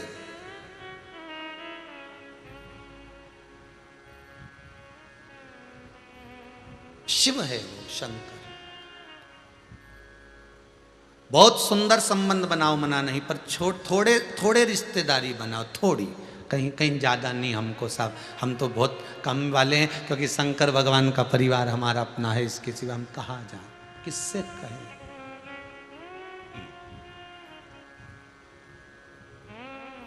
किससे कहें? मैंने सारे सहारे छोड़ दिए, बस तेरा सहारा काफी है। बस उसके द्वार का जो एक किनारा मिल गया, एक सहारा मिल गया, एक शंकर के अनुमोदन भक्ति मिल गई, फिर दूसरा कुछ नहीं।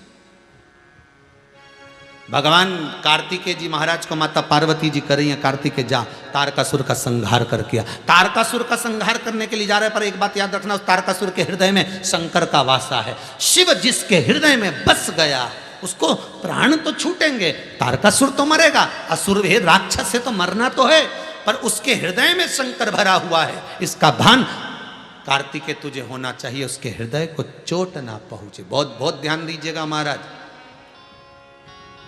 भगवान अपना अपमान सहन कर लेता है, पर भगवान अपने भक्त का अपमान कभी सहन नहीं करता। भगवान के भक्त का अपमान कभी ना हो।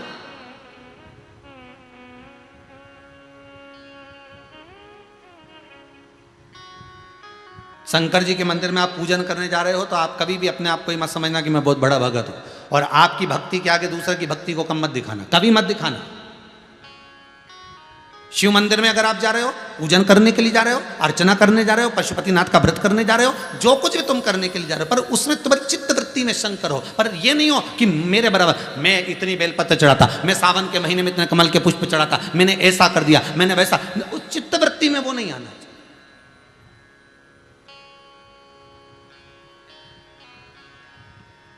कार्तिकेय तारकासुर के हृदय में शिव बसा है। मां प्राण तो छूटेंगे पर हृदय में तीर नहीं जाएगा। शंकर का होने के बाद दुख तो आएगा पर मालूम नहीं पड़ पाएगा, ये पक्का है। तुम तो जपो श्री शिवाय नमस्तुभ्यम, श्री शिवाय नमस्तुभ्यम।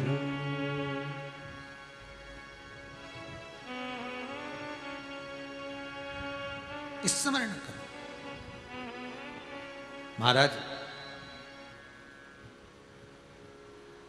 मथुरापुरी में पहले एक राजा थे जिनका नाम था तारशाह।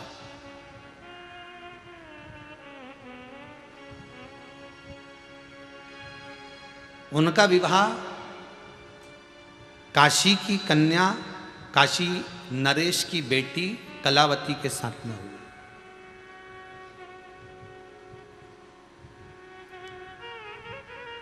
तारशाह जो मथुरा का राज्य जिसके पास में, मथुरा का आधिपत्य जिसके पास में,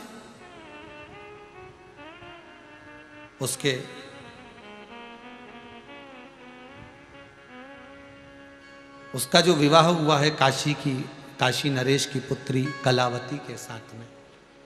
ये दाशाह कभी भगवान शंकर का उपासक नहीं था, ये कभी भगवान को भजन नहीं करता था, कभी स्मरण नहीं करता था, पर कलावती शंकर के मंत्र बिना रह नहीं पाती थी। पंचाक्षर मंत्र ओम नमः शिवाय का स्मरण किया करती थी। एक मिनट भी कलावती रह नहीं पाती थी शंकर के नाम बिना, एक मिनट भी। कहते हैं काशी नरेश की पुत्री कलावती की घट घट रोमावली से शंकर का अनुमोदन निकलता था। जिसके भीतर शिव महापुराण समझ आती है ना, जिसके मन में एक बार शिव महापुराण आ गई, जिसके मन में एक बार शंकर की कथा समा गई, जिसके मन में चित्तवृत्ति में एक बार शिव महापुराण बैठ गई, तो वो जैसे टीवी पर ढूंढता है कि कब आएगा शिवर वाला महाराज की कथा कहाँ रही, शंकर की कथा कहाँ रही, शिव महापुराण का, वो ढूंढता रहता है कि शंकर नहीं मिले टीवी पर तो मोबाइल पर, मोबाइल पर नहीं मिले तो फेसबुक पर, कहीं ना कहीं ढूंढेगा कि मुझे कथा सुनना है। इसी कलावती की चित्तवृत्ति में, कलावती अगर सो भी जाती थी तो उसकी चित्तवृत्ति में पंचाक्षर मंत्र चलता रहता था।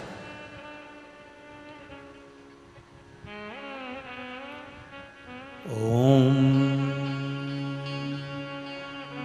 नमः शिवाय जप रही है।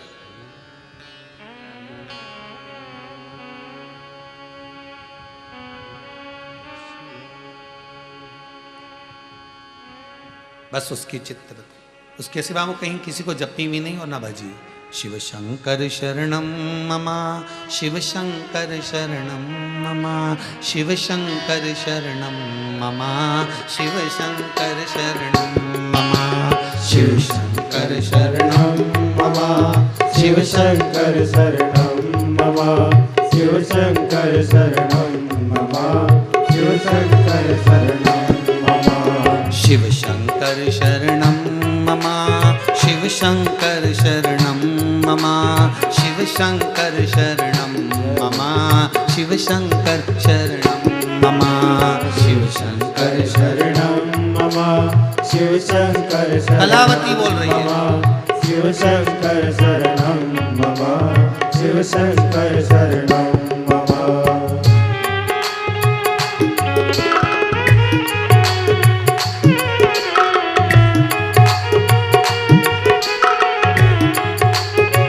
शंभो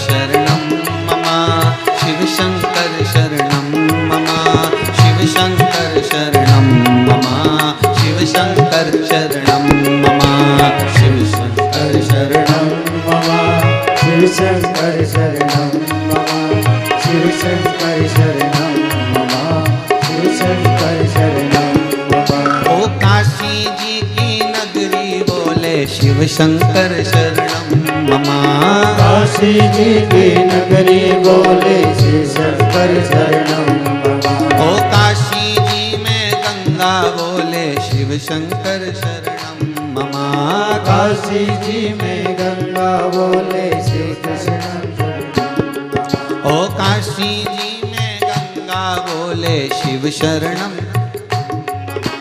काशी जी में गंगा बोले शिव शरणं शरणं मम शिव शरणं शरणं मम शिव शरणं शरणं मम शिव शरणं शरणं मम शिव शरणं शरणं मम शिव शरणं शरणं मम शिव शरणं शरणं मम शिव शरणं शरणं मम शिव शरणं शरणं भगवान शिव ओगढ़दानी कैलाशी अविनाशी शिव की उपासना में सुख का भाव। कलावती के मुख से शंकर का नाम निकल रहा है।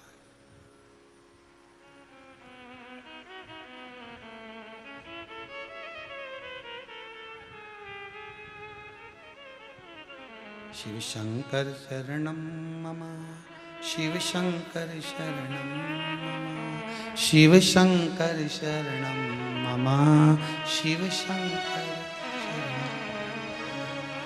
मुख से भगवान का गुणनवाद भगवान का नाम कलावती के मुख से निकलता जा रहा है। एक क्षण काशी नरेश की पुत्री कलावती एक क्षण नहीं रह पाती शंकर के नाम बिना। हजारों के दुखड़े जो तू हर गया डमरू वाले तो मेरे दुखड़ों को देख कर क्यों डर गया डमरू वाले। जब सारी दुनिया की तूने झोली भरी गोद भरी सबका तूने सुख दिया सबका दुख हरा तो मेरी क्यों खाली रह गई। लाखों के दुखड़े जो तू हर गया डमरू वाले तो मेरे दुखड़ों को देख कर क्यों डर गया डमरू वाले। क्यों डरे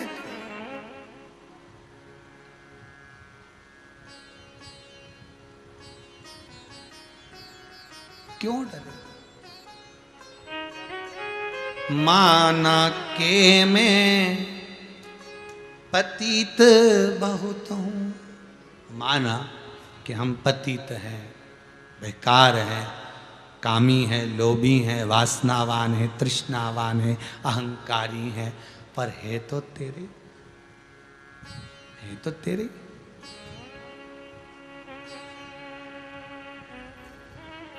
जैसे भी हैं है तो तेरे ही ना। कलावती रोमावली से निकल रहा है, शिव शंकर शरणम मम, शिव शंकर शरणम मम, शिव शंकर शरणम मम, शिव शंकर शरणम मम। मुख से निकल रहा है, रोमावली से कलावती के निकल रहा है। कलावती का विवाह काशी की नरेश की पुत्री का विवाह इसी दर्शहा के साथ में, मथुरा के नरेश के साथ में हो गया। और विवाह होने के बाद ये आ गई ब्याह कर आने के बाद थोड़े समय निवास करने के बाद कहीं जा रहे थे दोनों। पति किसी काम से जल लेने के लिए दूर चला गया। कलावती जिस मार्ग से निकल कर जा रही थी, उस मार्ग में किसी चार पथिकों ने कलावती को रोक लिया। स्कंद पुराण का ये चरित्र है। कौन सी पुराण का है? स्कंद पुराण। काशी खंड में इसको पढ़िएगा, जिसको निकालना हो पढ़ना हो तो पढ़ सकते हो। स्कंद पुराण का चरित्र काशी खंड में इसको स्मरण कर सकते हैं।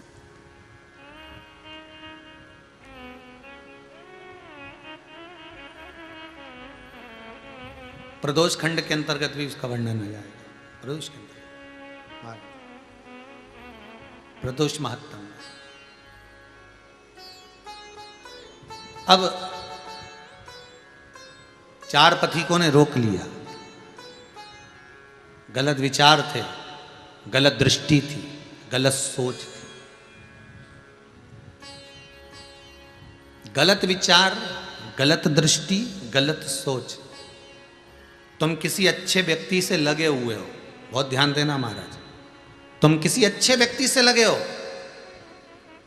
तुम किसी अच्छे व्यक्ति से जुड़े हुए हो, सतमार्गी व्यक्ति से जुड़े हुए हो, भजनावली से तुम जुड़े हुए हो, कोई भजन करने वाले से, कीर्तन करने वाले से, सत्कर्मी के साथ आप जुड़े हुए हो। आपका संग उस भजन वाले के साथ कब तक रहेगा? कब तक संग रहेगा? जब तक आपके हृदय में भजन, भक्ति, सत्संग, कीर्तन है।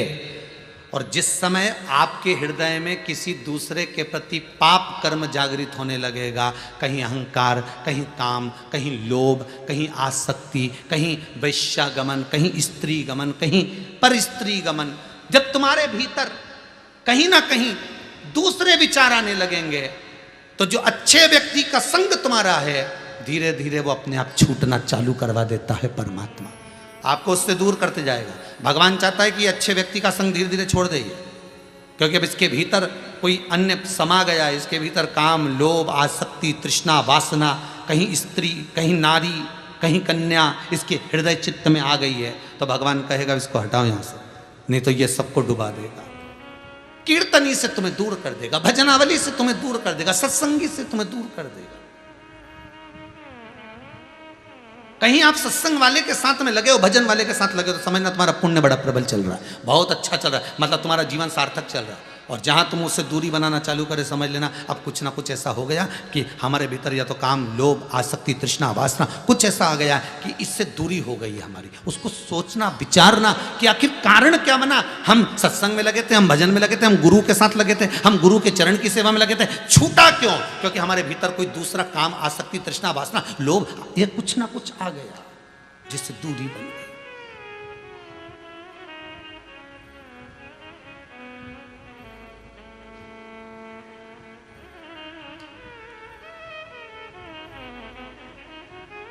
महाराज शंकर की कथा करें, शिव महापुराण करें। कलावती के सामने चार पुरुष खड़े हैं। इसकी सुंदरता इतनी थी कि इसकी सुंदरता को देखकर ये लोभित हो रहे हैं। लोभित, इसकी सुंदरता को देखकर इसको छूना चाहते, इसको पकड़ना चाहते, स्पर्श करना चाहते। पर मुख में हो राम नाम, राम सेवा हाथ में, तू अकेला नहीं प्यारे, राम तेरे साथ। अरे भाई, जिस भगवान का तुम भजन कर रहे हो, जिसका तुम स्मरण कर रहे हो, जिसका तुम मंत्र जाप कर रहे हो, राम जप रहे, कृष्ण जप रहे, शिव जप रहे, तुम शंकर का अगर अनुमोदन कर रहे हो, इसके तो रोम रोम में शिव शंकर शरणम मम, शिव शंकर शरणम, इसके रोमावली में शंकर समाया हुआ है। तो कौन स्पर्श कर सकता है, कौन छू सकता है?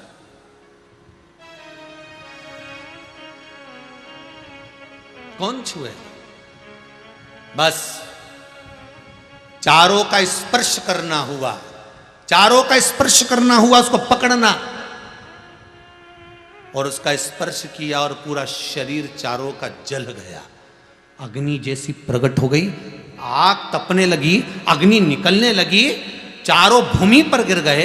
इतने में कलावती का पति दार्श आया।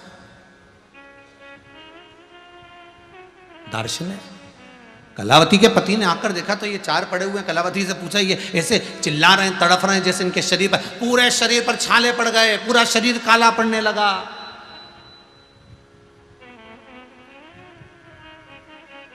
पूरे शरीर पर छाले पड़ गए, पूरा शरीर काला पड़ रहा, पूरा शरीर। दार्श ने पूछा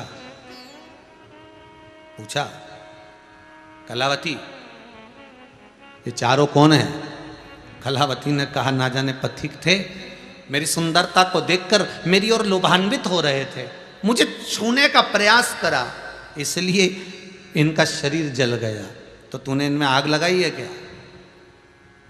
कोई कुछ चीज डाल दी और आग लगा दी क्या? कलावती कहती है, मैंने तो आग नहीं लगाई, मेरे को नहीं मालूम क्या हुआ, इनने स्पर्श करा और ये बेहोश होकर पड़ गए, पूरा शरीर इनका छाले हो गए, जल गया, काला पड़ गया। कलावती के पति ने कहा, ये कुछ और नहीं, अपन किसी सतगुरु से पूछते हैं। गुरु के पास गए, गुरुदेव बताओ, कलावती के शरीर का मात्र स्पर्श करने पर इन चारों की गति ऐसी कैसे हो गई? गुरुजी ने कहा, यह कलावती के मंत्र का प्रभाव है। जिस भगवान की भक्ति कलावती करती है, उसका मंत्र जो जपती है, वो रोमावली में समाया हुआ था, वही रोमावली ने इनके शरीर को आग लगा दी है, वही रोमावली ने इनके शरीर को आग लगा दी है। भजन में क्या दम होता है। कई लोग कहते हैं, महाराज आप 3-3 घंटा वेट कर कथा वाजते रहे, तो कथा में है क्या? कई लोग कहते हैं, मंदिर में जाकर लोटा भर के पानी चढ़ाने से मिलता क्या है? कई लोग कहते हैं, भगवान का भजन करने से क्या मिलता है? कभी मौका मिले जिंदगी में, गाड़ी ड्राइव कर रहे हो, गाड़ी चला रहे हो, बहुत भयंकर एक्सीडेंट हो गया, गाड़ी चकनाचूर हो गई और तुम बच के निकल गए हो, समझ लेना तुम्हारी भक्ति का कोई बल होगा, नाम स्मरण होगा जो तुम्हें बचा कर लिया है। बहुत बड़ी बीमारी हो गई, बहुत बड़ा रोग हो गया, और इतने बड़े रोग में तो लोग पहले स्टेज, दूसरे स्टेज, चतुर्थ स्टेज में आकर निपट जाते हैं। उस बीमारी से भी बचकर अगर तुम भगवान की भक्ति में लगे हो, समझ लेना कि वो परमात्मा तुमको रखा हुआ है। बहुत बड़ी, कहीं कहीं कुछ हो गया, कहीं कुछ हो गया, कहीं मालूम पड़े घाटा लग गया, लाखों करोड़ों रुपए तुम्हारे चले गए, व्यापार बंद पड़ा है, कमाई हो नहीं रही, उसके बाद भी तुम 2 रोटी खा रहे हो, वो परमात्मा की कृपा है। वो उस पर साधुवत्ता दीजिएगा, उसको धन्यवाद दीजिएगा।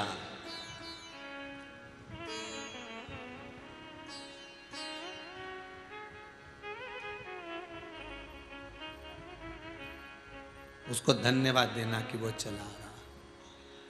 अब कलावती के शरीर का जो भजन था, कलावती की चित्तवृत्ति का जो स्मरण था, कलावती का जो भक्ति थी, भक्ति का बल किसको कहते हैं, ये कभी कभी समय पर तुम्हें समझ में आएगा, कभी कभी समझ में आएगा, सामने आएगा तुम्हारे।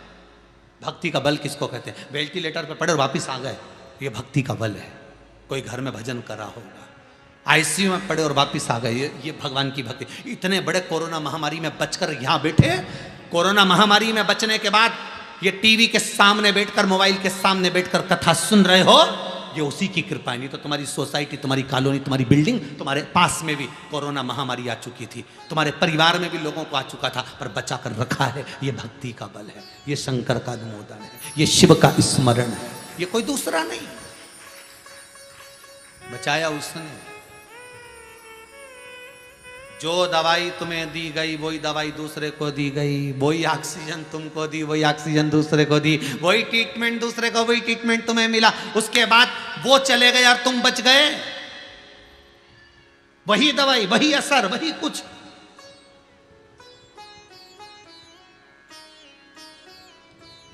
भाई किसी किसी को तो शुगर भी थी, बीपी भी था, थायराइड भी था, शरीर में बहुत सारी बीमारी थी, कोरोना हो भी गया उसके बाद भी सही हो गया। और एक बेचारा ऐसा था जिसको कुछ भी नहीं था, सब बढ़िया फुल एंजॉयमेंट जीवन, उसके बाद भी निपट गया, उसके बाद भी चला गया। क्यों गया? क्यों? अगर भोले बाबा का सहारा न होता तो दुनिया में कोई हमारा न होता। कौन होता तुम्हारा? स्पर्श किया कलावती का और जलकर। तुम्हारे भजन में वो बल होता है। कई लोग कहते हैं हमने एक शिव पुराण सुनी, कोई कहता हमने 10 शिव पुराण सुनी, कोई कहता है जब भी शिव महापुराण की कथा आती गुरु जी की हम सुनते हैं। गुरु जी उसका फल क्या है? मालूम पड़ेगा आपको फल क्या है उसका। 50 बार भी शिव पुराण आए और तुमको मौका मिल जाए तो टीवी चालू करके बैठ जाना। 50 बार भी आए और घर के लोग के बोर नहीं होती हो तो कहना भोजन कर करके कोई बोर होता है? उधर की तृप्ति भोजन से है, आत्मा की तृप्ति शिव महापुराण की कथा से, भजन से। हम बोर नहीं होते। शंकर की कथा रोज नहीं मिलती है, प्रतिदिन सुनो तो ऐसा लगता है ये तो सुना ही नहीं था हमने, ये तो अभी आ गया, हमने तो ये सुना ही नहीं, तो इतनी बार कथा सुनी, हमें तो ये सुनने को ही नहीं मिला। हमने तो विश्वास जागृत करती है भगवान के प्रति शिव महापुराण की कथा। विश्वास जगाएगी कि शंकर को हृदय में कैसे पैदा करना, प्रकट करना। शिव को प्रकट करने का विश्वास शिव पुराण की कथा ही दे सकती है। कौन देगा?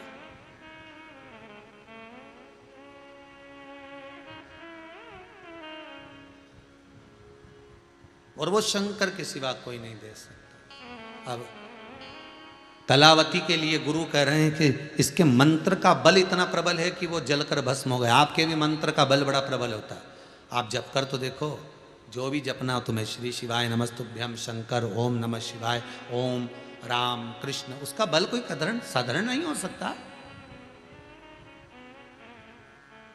वही बल, वही बल।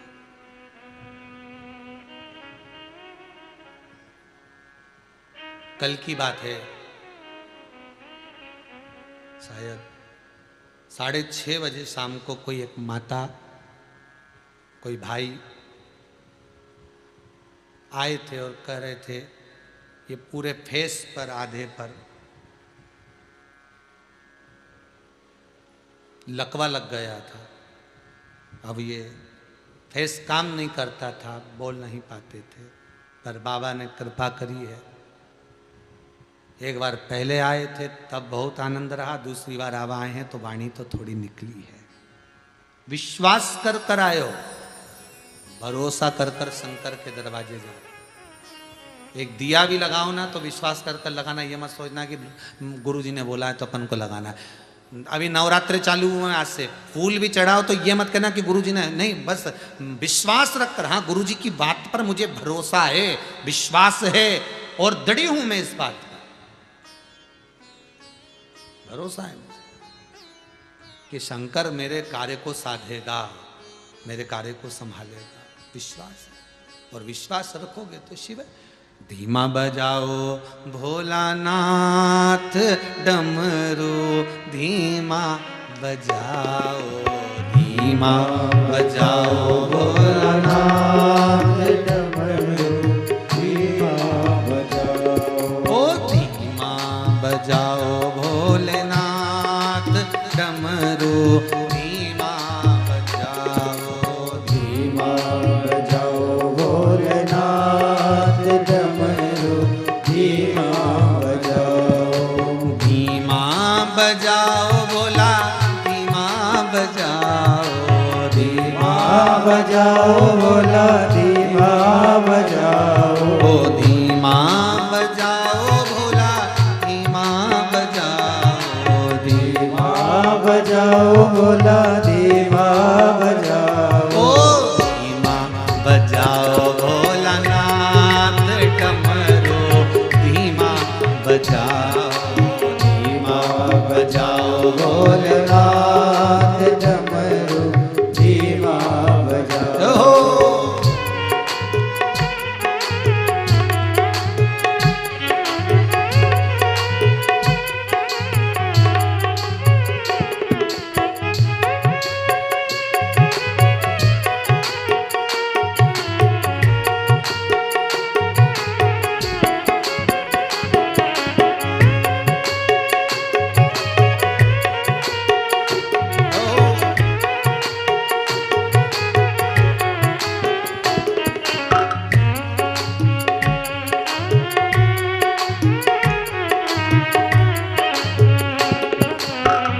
डमरू की धुन सुन के विष्णु जी आए, डमरू की धुन सुन के विष्णु जी आए। ओ विष्णु जी आए संग लक्ष्मी को लाए, विष्णु जी आए संग लक्ष्मी को लाए। अरे धीमा बजाओ भोलानाथ, डमरू धीमा बजाओ, धीमा बजाओ भोलेनाथ, डमरू धीमा बजाओ। ओ धीमा बजाओ भोला, धीमा बजाओ, धीमा बजाओ भोला, धीमा बजाओ। ओ धीमा बजाओ भोला, धीमा बजाओ, धीमा बजाओ भोला, धीमा बजाओ। अरे धीमा बजाओ भोलानाथ, डमरू धीमा बजाओ, धीमा बजाओ भोलानाथ, डमरू धीमा बजाओ।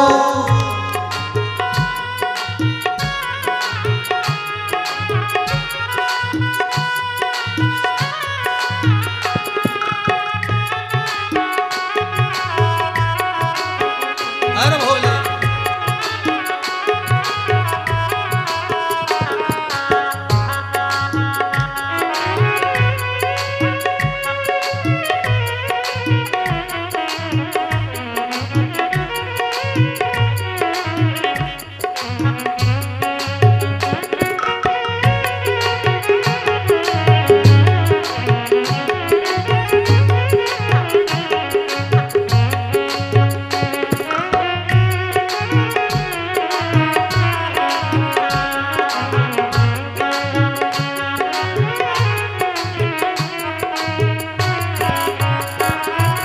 डमरू की धुन सुन के ब्रह्मा जी आए, डमरू की धुन सुन के ब्रह्मा जी आए। ओ ब्रह्मा जी आए संग ब्रह्मणी को लाए, ब्रह्मा जी आए संग में ब्रह्मणी को लाए। अरे धीमा बजाओ भोलानाथ, डमरू धीमा बजाओ, धीमा बजाओ भोलानाथ, डमरू धीमा बजाओ।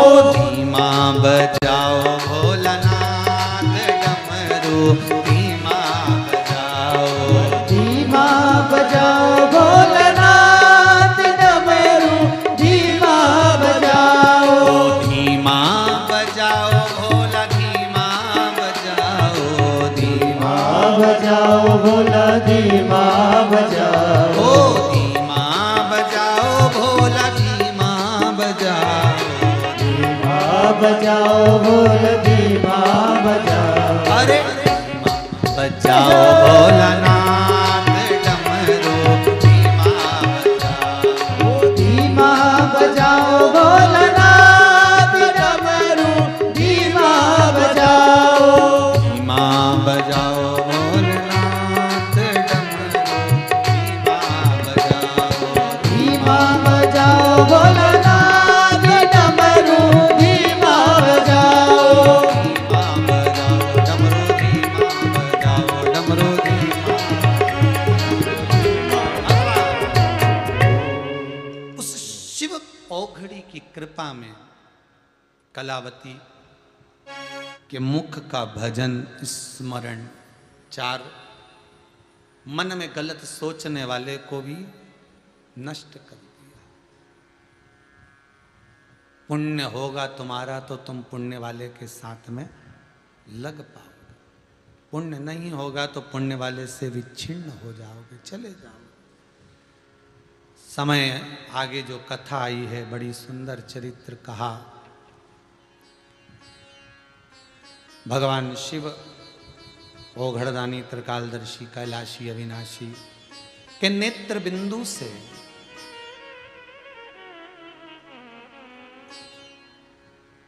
नेत्र बंद करने के बाद एक बिंदु गिरा जिससे अंधकासुर उत्पन्न हुआ।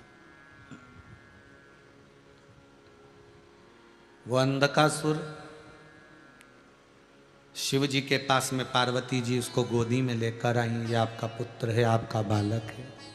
शंकर भगवान बोले मेरा बालक नहीं। नेत्र बंद करने के बाद ये जन्मा है, पहले जन्म लेता तो बात दूसरा था, पर नेत्र बंद करने के बाद ये प्रगटा है, ये मेरा पुत्र नहीं, इसको फेंक दे समुद्र के अंदर। पार्वती जी कहती मैं अपने पुत्र को कैसे फेंक सकती हूँ, ये मेरा पुत्र है, ये मेरा बेटा है, ये मेरा बालक है, मेरा पुत्र है ये।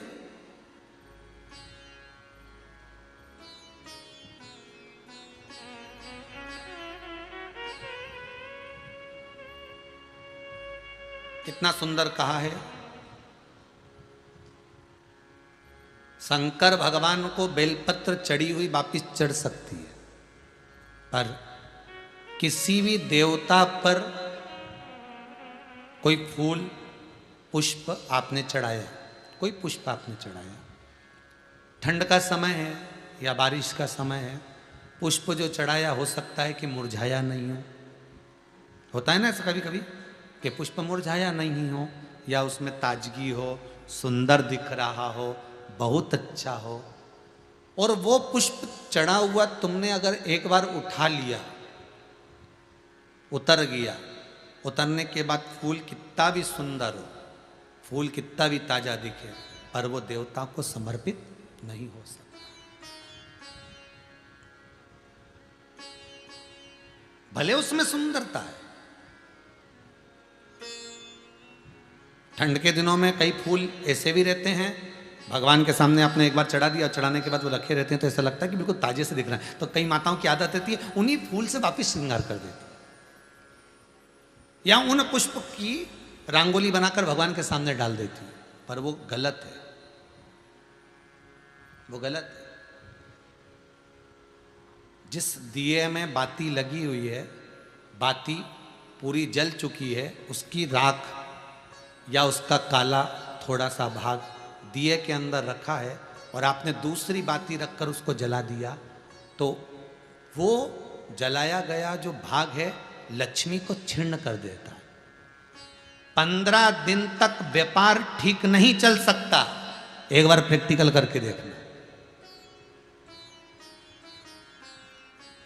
दिए के अंदर अगर कोई बाती जल गई, जलने के बाद ठंडी हो गई, ठंडी होकर उसमें राख पड़ी हुई है, या उसके अंदर कोई काला सा आप गोल बत्ती लगाते तो काला का एक भाग काला काला सा जला हुआ उसके अंदर रह जाता है। कई लोगों की आदत रहती है कि अब शाम का टाइम तो है, उसको कौन हटाए, उसी में अपन दूसरी बत्ती रख दो, जला दो, उसी में रखकर दूसरी बत्ती जला दो।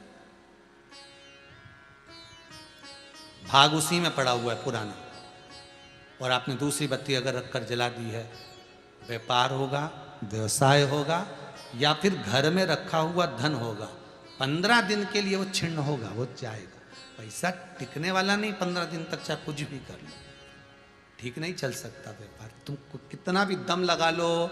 कई लोग कहते भी होंगे कि हमारी दुकान तो 8 दिन तो अच्छी चलती, 8 दिन के बाद नए क्या हो जाता है, 15 दिन अच्छी चलती, 15 दिन के बाद नए जाने क्या हो जाता है। तो उसमें गलती ढूंढो कि हम गलती क्या कर रहे हैं। नहीं तो व्यापार तो अच्छा चल रहा है, ग्राहक भी आ रहे हैं, सब कुछ होता है। जब 15 दिन ग्राहक आते हैं तो 15 दिन क्यों नहीं आते, 8 दिन ग्राहक आते हैं तो 8 दिन क्यों नहीं आते। उसके पीछे तुम्हारा कोई कारण होगा। फिर अपनी गलती को ढूंढो कि हमारी गलती क्या हो रही।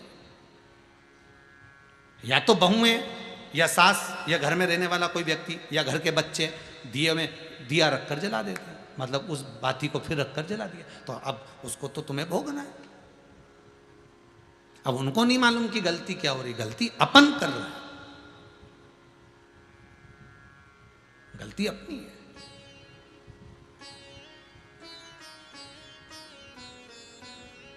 कितना सुंदर संवाद है वहां, बहुत ध्यान दीजिएगा जरा। अग्नि पुराण, स्कंद पुराण, दोनों पुराण में स्मरण करिएगा। कार्तिक खंड स्कंद पुराण का पढ़िए और अग्नि पुराण का भाग पढ़िए। बेलपत्री का पेड़ हो, पीपल का पेड़ हो, बड़ का वृक्ष हो, चाहे आंवले का वृक्ष हो, चाहे घर मंदिर से बाहर जाकर, अर्थात घर से बाहर जाकर, मंदिर से बाहर जाकर खुले में अगर आप कोई दिया जला रहे हो, दीप प्रकट कर रहे हो, तो उसमें इतना घी, इतना तेल मत डालकर जलाना कि दिया ठंडा हो जाए और तेल और घी उसमें पड़ा की पड़ा रह जाए। ध्यान दीजिएगा महाराज।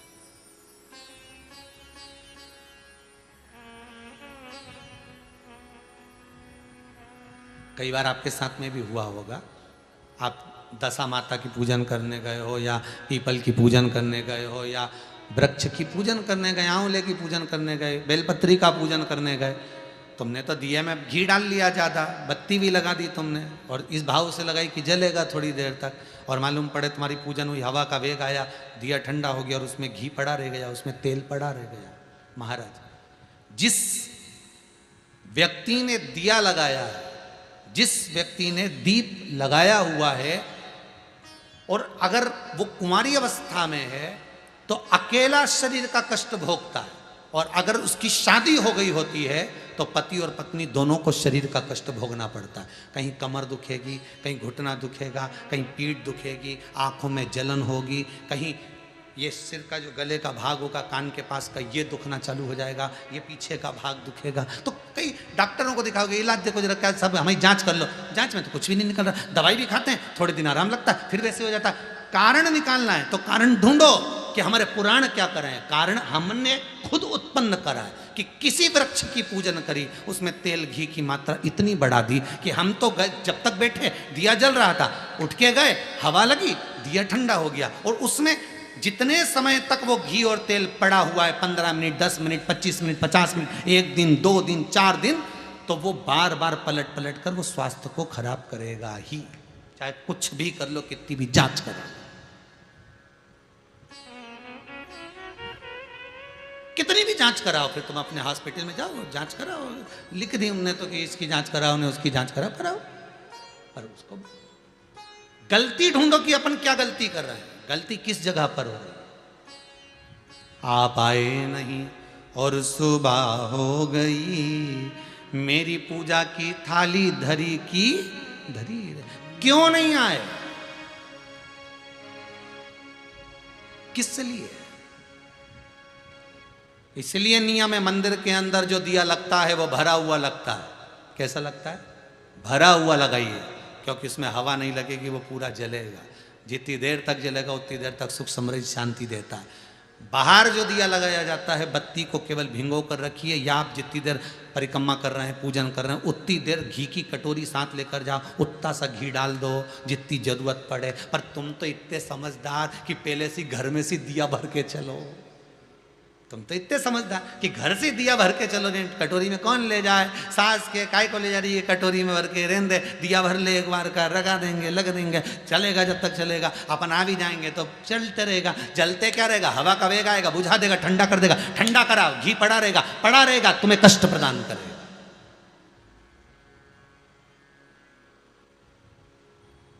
तुम्हें कष्ट,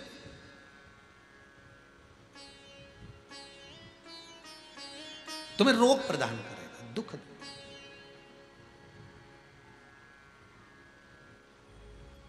जो समझदार माताएं होती हैं ना, जो समझदार लोग होते हैं ना, वो बाहर जब भी पूजन करने जाते हैं तो प्रयास करते हैं कि घी का दिया लगा रहे हैं ना, तो उसमें प्रयास करते हैं कि आते आते उसमें कपूर का टुकड़ा पटक देते हैं। जो चतुर होते हैं आते आते क्या करते हैं, दिए के अंदर कपूर का टुकड़ा पटक देते हैं। कपूर का टुकड़ा पटक मतलब अपनी पूजन वूजन सब हो गई, अब अपन जाएंगे, बाहर निकलेंगे, जब तक कपूर में इतनी दम होती है कि वो उस बत्ती को पूरे को जला सकता है, वो घी को भी पूरा जला सकता है। तो इतना सा कपूर का टुकड़ा उसमें पटक के और आ जाता है, जिससे वो पूर्ण जल जाए, पूर्ण तरह से वो हो जाए,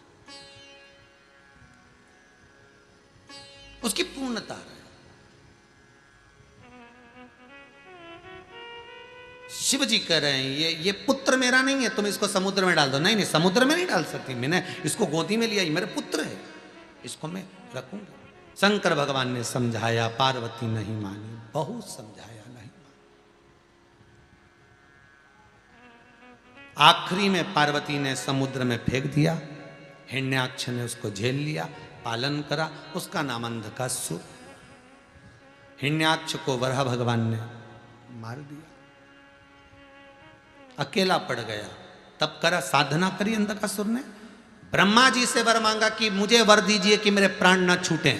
ब्रह्मा जी ने कहा ऐसा हो नहीं सकता कि प्राण न छूटे, जन्मे हो तो मरना तो पड़ेगा, संसार की रीत है, आए हो तो जाओगे, बस इतना है कि जितनी जिंदगी को अच्छे से जी सकते हो जी लो, मरना तो है, आया हो तो जाना ही पड़ेगा। अपने जीवन को खुश होकर जी लो, अपने जीवन।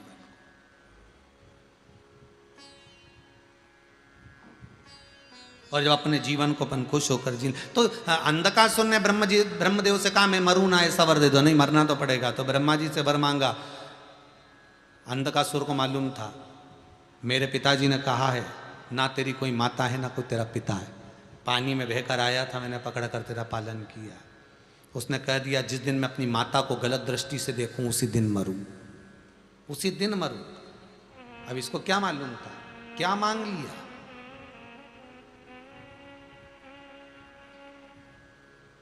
मांगने का भी तरीका होता है भगवान से कि हम क्या मांग रहे हैं। एक व्यक्ति, दो व्यक्ति थे, दो मित्र, दोनों भगवान शंकर के पास गए। भोलेनाथ जी कृपा कर दो। शंकर जी ने कहा मांगो क्या चाहिए। एक बोला प्रभु ऐसी कृपा करना लोग मुझे दे दे दे दे दे दे, मैं किसी को कुछ ना दूं, ऐसी कृपा करना। दूसरा बोला मांग तुझे क्या चाहिए। शंकर जी से वो बोला प्रभु ऐसी कृपा करना कि मेरे हाथ से खूब दान पुण्य संकीर्तन पुण्य होता रहे, शिव महापुराण की कथा होती रहे, मैं खूब दोनों हाथों से लुटाता रहूं, कम ना हो, खूब लुटाऊं पर कम ना पड़े। शंकर जी ने कहा तथास्तु।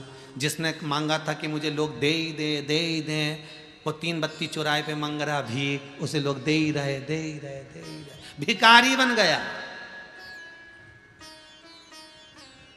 और जिसने कहा था मैं दोनों हाथों से लुटाऊं, वो भगत बन गया। भगवान दे भी रहा है, वो लुटा भी रहा है, उसकी कृपा। मैं मरूं ना तो क्या, मरना तो पड़ेगा, मृत्यु निश्चित है, जाना तो पड़ेगा। ठीक है, माता को गलत दृष्टि से देखूं तब मरूं, ठीक है। इसके मन में आने के बाद विचार आ गया कि मैं विवाह करना चाहता हूं, कोई सुंदर कन्या हो तो ढूंढ कर लाओ। अब सुंदर कन्या ढूंढने के लिए जा रहे हैं, तो सुंदर जो कन्या थी किसी ने आकर कह दिया उसको तो शंकर जी ले गए, उसको शिव ले गए। जो सुंदर थी वो तो ओघड़दानी के पास में, ओघड़ी के पास में। ओहो,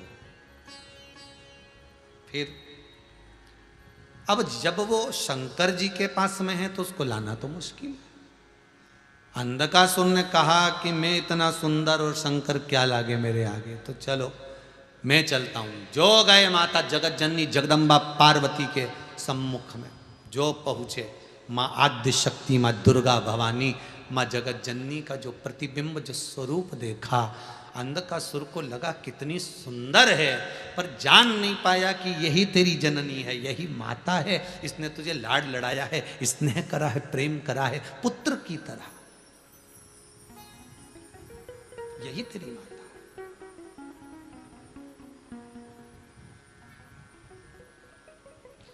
यही तेरी माता। क्रोध, आवाज लगाकर बोला अरे ओ सुंदरी, मैं तुम्हें अपना बनाना चाहता हूं। माता को क्रोध आ गया, पर कर कुछ नहीं सकती, रोती है मां। मां जब गुस्से में आती है तो रोती है, इससे ज्यादा कुछ नहीं, केवल रोती।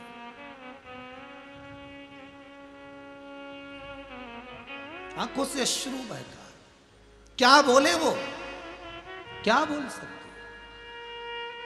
शंकर भगवान आए, बाबा ने तुरंत बाल भैरव को प्रकट कर कर अंधकासुर के प्राणों को हारा।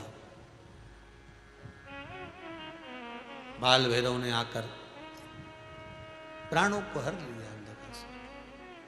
मां नहीं चाहती थी कि ये मरे, क्योंकि पुत्र जैसा रखा है, पर गलत विचार, गलत सोच, गलत दृष्टि जब आती है व्यक्ति के भीतर, जब व्यक्ति की चित्त वृत्ति में गलत चीज भरा जाती है तो उसका नष्ट होना निश्चित है। एक बात सही कही लोगों ने कि अपने हाथ से अपने पांव पर कुल्हाड़ी मारना, ये सत्य है। विनाश का जब समय आता है, विनाश काले विपरीत बुद्धि, आप कितना भी समझाओ उस व्यक्ति को, समझना नहीं आता। वो हमेशा यही विचार में रहता है कि उसकी अभिमत्ता, उसका अहंकार, उसका काम, उसका लोभ, उसकी तृष्णा, उसकी आसक्ति, उसकी वासना उसको निभने नहीं देते, समाप्त कर देते, समाप्त कर देते। और अंधकासुर के साथ वही हुआ, चले गया। मां रोती बिलखती रही, हमारे भीतर भी ये विचार ना आए। बहुत बहुत ध्यान दीजिएगा, अहंकार, काम, लोभ, आसक्ति, तृष्णा, वासना, ये सब सम्मुख में ना आ जाए, इसका ध्यान रखिए। शिव की शरणागति ले लो। इसलिए शंकर की कथा बार बार कहती है, तुम अपना कुछ दो तो अपना क्या है, केवल अहंकार अपना है। अहंकार शंकर को दे दो, शंकर तुम्हें अपना बना लेगा, फिर उसको कुछ भी नहीं चाहिए, फिर वो शिव अपना बनाएगा। ऐसा मेरा कालों का काल महाकाल है। बड़े भाव से अपन शिव महापुराण की कथा श्रवण कर रहे हैं। श्री रामेश्वर लाल श्रीमती सोवन देवी जी बांगड़ सिडनी ऑस्ट्रेलिया में रहकर सुंदर शिव महापुराण की कथा करवा रहे हैं। भाव भक्ति से बहुत बहुत साधुवादता देते हैं और आनंद के साथ आज की कथा को विराम की ओर लेते हैं। फिर आनंद से 2 दिन की कथा और रही है। 2 बजे से 5 बजे तक इस कथा का लाभ लेकर अपने जीवन को सार्थक बनाओ। शंकर को इस दिल में, हृदय में बिठाओ, जिससे आपका जीवन सार्थक हो। भाव से कथा को आज विराम की ओर, बड़े आनंद में। आज 5वें दिन की कथा, कौन से दिन की है? 5वें दिन की विराम है। कल 6ठा दिन, परसों 7वां दिन। भाव भक्ति से श्रवण करें। नवरात्रे आज से प्रारंभ हो गए हैं, गुप्त नवरात्रे। भाव से, आनंद से अपना जो कामना है उस कामना से शंकर जी की आराधना करें। हर हर महादेव, हर हर महादेव, हर हर महादेव।